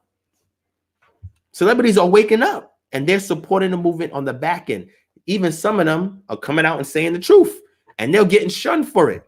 We need to have their back. So now we're going to align with them and say, look, let's help y'all get this thing together. And if y'all willing, if Nick Cannon from my connects responds back and pulls me on his show, because he just had Umar Johnson, he had my son on there, you know what I'm saying? And gets me on there, it's a wrap. It's a wrap. Don't let me get on there. It's a wrap. Or let me send a representative if I can't make it. It's a wrap. They don't want that, because the moment that we get that much acclaim for the work that we're doing, the more people will go back and watch this channel and say, oh, he got all this information on Christianity and conscious community and committed community and all these attacks. And he's over here being respectful and he knows how to navigate and he's being academic and scholarly and he's in the streets putting boots to the ground. They don't want the world to see what we were really about. But you know what? It's not up to them. So thank all y'all for your support. Thank you for your donations. Thank you for your prayers. Thank you for sharing my videos. Thank you for joining KHM. Like I said, go to the Apple app or Google Play Store, download the My One Church app, type in 30064 as the zip code when you're presented with it. Select the Kingdom Harbinger Ministries entry, and I want you to go to the group, join one of our groups, or go to the menu section, which is a little symbol with 3 horizontal bars. Click on the forms, go to membership details, and click the blue button to add your membership details information. And we're just capturing data to anybody that's interested in this ministry. And don't forget, I know y'all don't forget, because a lot of y'all reminded me, we have our classes coming up, the KHM Research, KHM Holistic Research Paradigm for Bible Study classes are coming up soon. If you're a Patreon supporter and you pledge 20 or more, you'll get into the classes for free. If not, it's a la carte for $40, okay? So it's advantageous to sign up for the Patreon to get access to it at a discounted price. Otherwise, it's a la carte. We're going to have 4 sessions every month. So it's like $10 per session. And the amount of information and resources and methodology that we give you guys, people pay thousands of dollars in seminary, theological school, and university to get access and information. This is how people get so good with writing commentaries. I'm going to give y'all the same tools, the same methodology, so y'all can do it yourself. And you ain't got to have a need for no divine prospect or anybody else. I'm giving it to the people, and I'm going to continue to give it to the people. I don't care who likes it or who don't like it. But when the heat come down on me, I just need y'all to have my back so I can continue to be here to give y'all what y'all need so you can make the best informed decisions along this walk. That's all, family. And we here to do it. All right. Again, I appreciate y'all. If y'all have a question or two, I'll take it. But I'm getting off from here, man. And my brother mentioned Fred Hampton type stuff. Yo, did y'all read the matter of fact? I'm gonna post this book in I didn't post it in the Patreon yet, but I'll do it here since the brother brought up Fred Hampton, right? Let me show you this. Bring this up. I'm gonna pull this this book up so y'all can see. It's called The Black Panther. Let me show it to you. Hold on. Let me show this book. I'm gonna give this book to y'all access and Patreon to check it out since you brought it up. Because look, the Black Panther movement is one thing, but imagine some of the ideals of that movement with Yah behind it. How much breathing room we can give our community so we can thrive and survive with the persecution that's coming, the judgment that's coming until we're redeemed out of here. It's nothing like it. You see this red, black, and green? Let me show you this book real quick. Check out this book. I'll throw it on the Patreon for y'all if you want to access it, all right? It's called The Black Panther Party Service to the People Programs. Did y'all know that the Black Panther Party had all of these services? The Intercommunal Youth Institute, the Community Learning Center, Son of Man, Temple Seniors Against a Fearful Environment, People's Free Medical Research, Health Clinics, Sickle Cell Anemia Research Foundation, People's Free Ambulance Services, Free Breakfast for School Children Program, Free Food Program, Black Student Alliance, Land Banking, People's Free Employment Program, Intercommunal News Service, People's Cooperative Housing Program, Child Development Center, People's Free Shoe Program, People's Free Clothing Program, Free Plumbing and Maintenance Program, People's Free Pest Control Program, the Black Panthers 10-point program, Legal Aid and Educational Program, Organizing a People's Campaign. These are the services that they were doing in the community. Y'all think they were just getting at them because they were policing their community. No, they were providing for the welfare of the community. That became dangerous because that untethered you from the county, the state, and the federal government. KHM, with these autonomous groups that we're doing, we're working through the legal system and the civil system, right? We're doing appropriate politics and civics, and we're taking the same concept and we're working through the constructs that is not as extreme, but we're doing it with y'all behind us. We're providing similar programs that we have that we're going to launch next year and a year after that to provide free stuff to the community. We already give free credit repair and debt elimination services, free healthcare services, and we're going to create an HMO for the community, those interested in alternative medicine or naturopathic medicines, so that way people who are in these fields can get paid via insurance when people want to go the naturopathic route. We're going to help people acquire land, build farms. We're going to do all of this stuff. And this is the issue that Christian apologists have, that certain people have about Israelite community, because once we can affect the community positively in this way, then we become a threat. Not because we're outspoken politically and said we're going to topple the system, we're going to bring up guns and that type of revolution. We tried that. Okay, there's a different type of revolution that they fear because Yah's behind it. They don't want that. They don't want that. They do not want that. All right. All right. Okay. All right. So anybody that's trying to reach out to us, if you've emailed or called in the past, I think Shamante Stroman had mentioned that, and you can't get us, the contact numbers there. Our hours of operations from 9 to 6. Call the number and you'll be greeted with a customer service staff who's going to inquire about whatever your request is, and they'll schedule it so that way we can get back to you guys. All right. So that's the best method now, is to make the call so they can put on a schedule, and then we can go ahead and follow up with whatever your inquiry is. All right. So email us. You can email us again. Those requests are being forwarded to our calling center, our answering service, and call us. All right. And if you email, leave a number of contact as well so we can get to you. All right. Thank you, everybody, for your donations just poured on today. Thank you for thumbs up in the video. Thank you for sharing the video. Thank you for subscribing. For those who are brand new, we have tons of great information where I'm just not on my soapbox. I was just on a soapbox this entire discussion. But we got things where we get exegetical with the scriptures. We go into the culture. We have lectures. We have community programs and services and solutions. Go back and check out the Myrid and Plethora videos that we have on this channel for things that we're really doing to effect change in the community, and not just trying to shove religion and Jesus down somebody's throat. All right. We're taking a different approach to holistically fixing the problems in the Black community and bringing about a solution.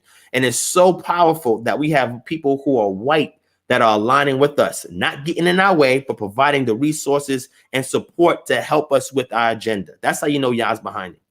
The scripture says, very particularly, when a man, matter of fact, let's end off in a scripture, because people might say, oh, Divine didn't use one scripture in this entire. Okay, let's use one scripture. All right.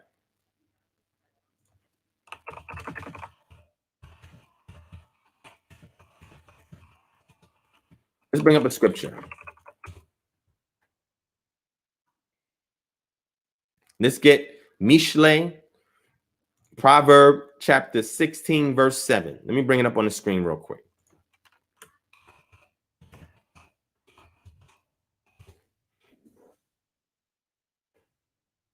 Check it out. Let me bring it up on the screen.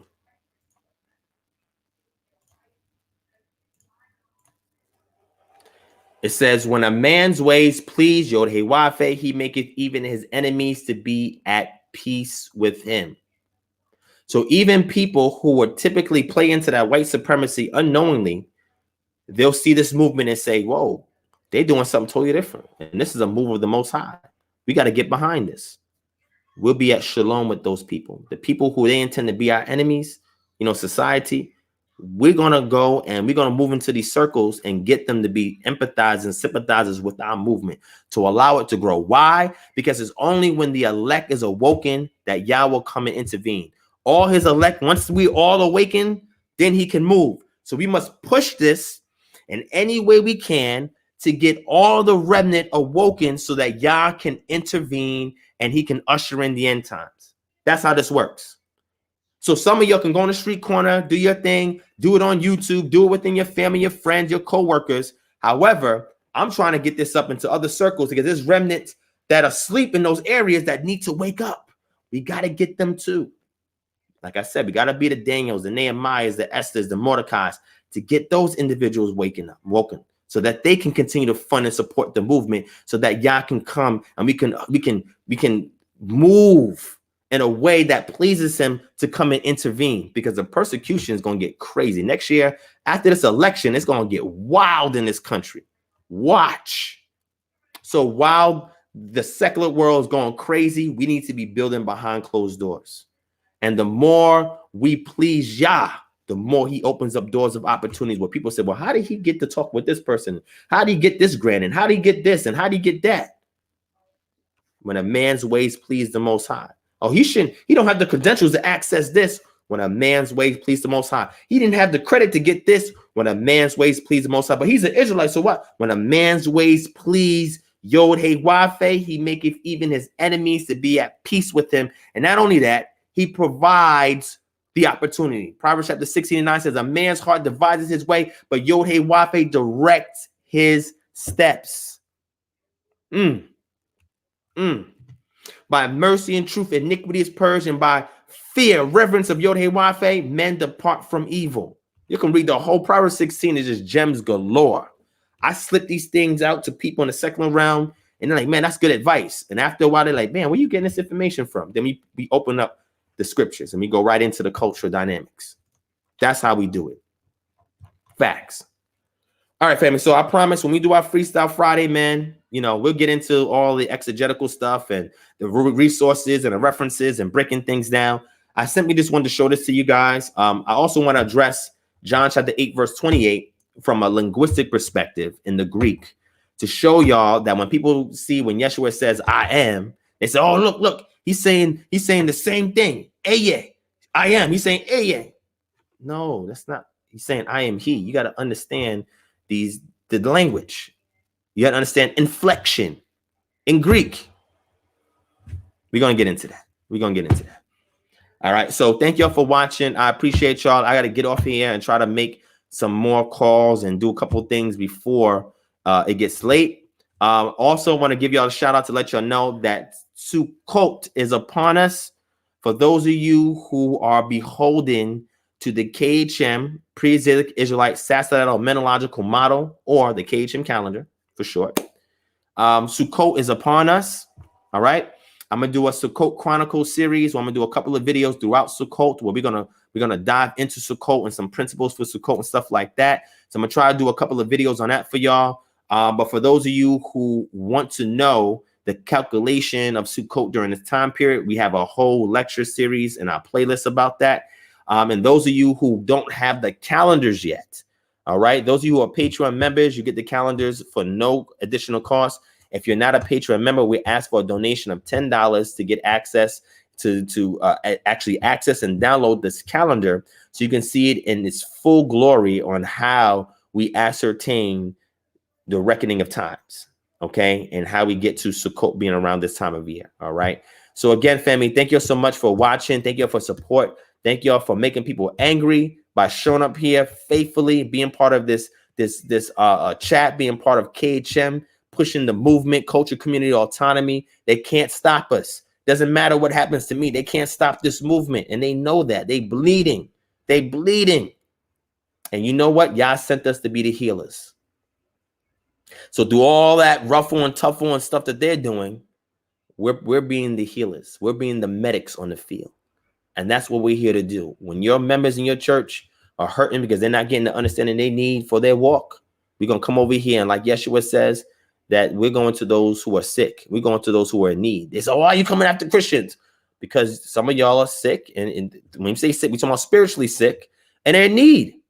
And we're coming to help heal y'all. That's what we're here to do. Y'all feel that same way about us, so we feel that same way about you. And we know that we are going up an uphill battle. Y'all have a lot of white contemporaries that support y'all. We ain't got that. We don't got that. But Yah's making the way. And when a man's ways please the Most High, even his enemies be at peace with him. We could devise what we want, but Yah orders our steps. And I want to wholeheartedly give all that I am back to the Most High Yah.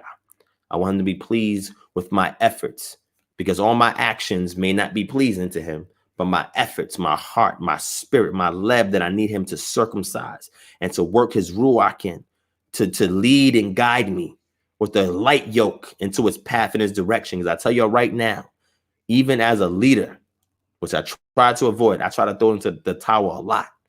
But when Yah speaks with me through meditation and through prayer, and then when y'all reach out to me and say, Divine, thank you so much for this and that, I say, you know what? Okay, Yah, I'll pick up the mantle another day, because this stuff is a lot. Trust me. I would say several times a month, I think about throwing in the towel. I'm going to keep it real with y'all. But it's because of the Most High and y'all, I said, let me keep going. And I keep going. And I thank y'all for that. And I thank the Most High for that. And as long as I have breath in my body, I'm going to do my best to put on my best suit to represent y'all. We're not going to let them push this narrative no more. We're going to take this truth everywhere it needs to go to, everybody needs to go to wake up the elect so the Most High can rush and expedite his appearance here to redeem us out of this. But in the interim, our job is not to sit here and wait for some rapture type thing. Our job is to put in the work that is so pleasing to Yah that's going to force him to say, yo, let me step in right now, because they're going through the persecution. They're persevering through it. They're being patient through it, right? And they put in work, bigging up my name. I got to step in and show up. I got to make an appearance. That's how much we want to push this to please Yah, so that he says, look, I got to show up. Thank y'all, family, for watching. If you have any questions, save it for the Freestyle Friday tomorrow when I go live again. We already at almost 3 hours. Hopefully, you guys enjoyed this. You can go back and do the replay. Make sure you share this video. Hit the thumbs up. Hit subscribe if you're brand new. Thank you to everybody who's already, gave us their prayers throughout this, who sent me words of encouragement, those who gave your donations. If you want to reach out to us, please call us 678-430-3832. 678-430-3832. You will be greeted with somebody through our hours of operations from 9 to 6. We will get your request, and we do our best to fulfill it, because now I'm building a team so I can stay in touch with the people. All right. So again, 678-430-3832. Send your calls there. You can still send your requests via email, kingdomharbinger@gmail.com. Just leave a contact number so we can reach out to you there. And our P.O. box, we will have it by next week, because I know a lot of people are asking for a P.O. box. You want to send gifts and checks and all types of stuff, man. Y'all are extremely generous, and I don't believe that we deserve any of that. All we're doing is serving and laboring and using what we get to fix the community. And I appreciate y'all for your donations, your support, your gifts, and everything that y'all send. You don't understand. It touches my heart so much. Touches my heart so much when the people want to give. So we will have the P.O. box up soon, and I'll have that on the screen and under the ticker. So those of you who want to send gifts, those of you who want to send checks and donations and other things, we'll provide a safe way for you to do so. And make sure, if you guys want the credit, we'll shout y'all. If not, most people don't even want the credit, and I respect that. But thank y'all for your support. That keeps me in the game, and I know it's pleasing to Yah. All right, let's do this as a family. Let's do it collectively, because we are a village, an egalitarian village, where we have to support each other, provide the equity so that everybody is equal in their standing, and that we have the respect that we need amongst each other, so that when the world sees us, when that entire magnifying glass is on us, they're going to say, yo, these guys got it together. They representing Yah to the best of their ability. And then Yah's going to move in a dynamic way. Trust and believe. Thank you, family, for watching. I appreciate y'all for rocking me for these 3 hours during the day. I'm going to try to go live again tomorrow night on Friday. Let me see if I can get as much as I can, because we got to get prepared for Sukkot. And those of you also getting prepared for Sukkot. And I'll speak to y'all then, man. I love y'all. Peace and shalom.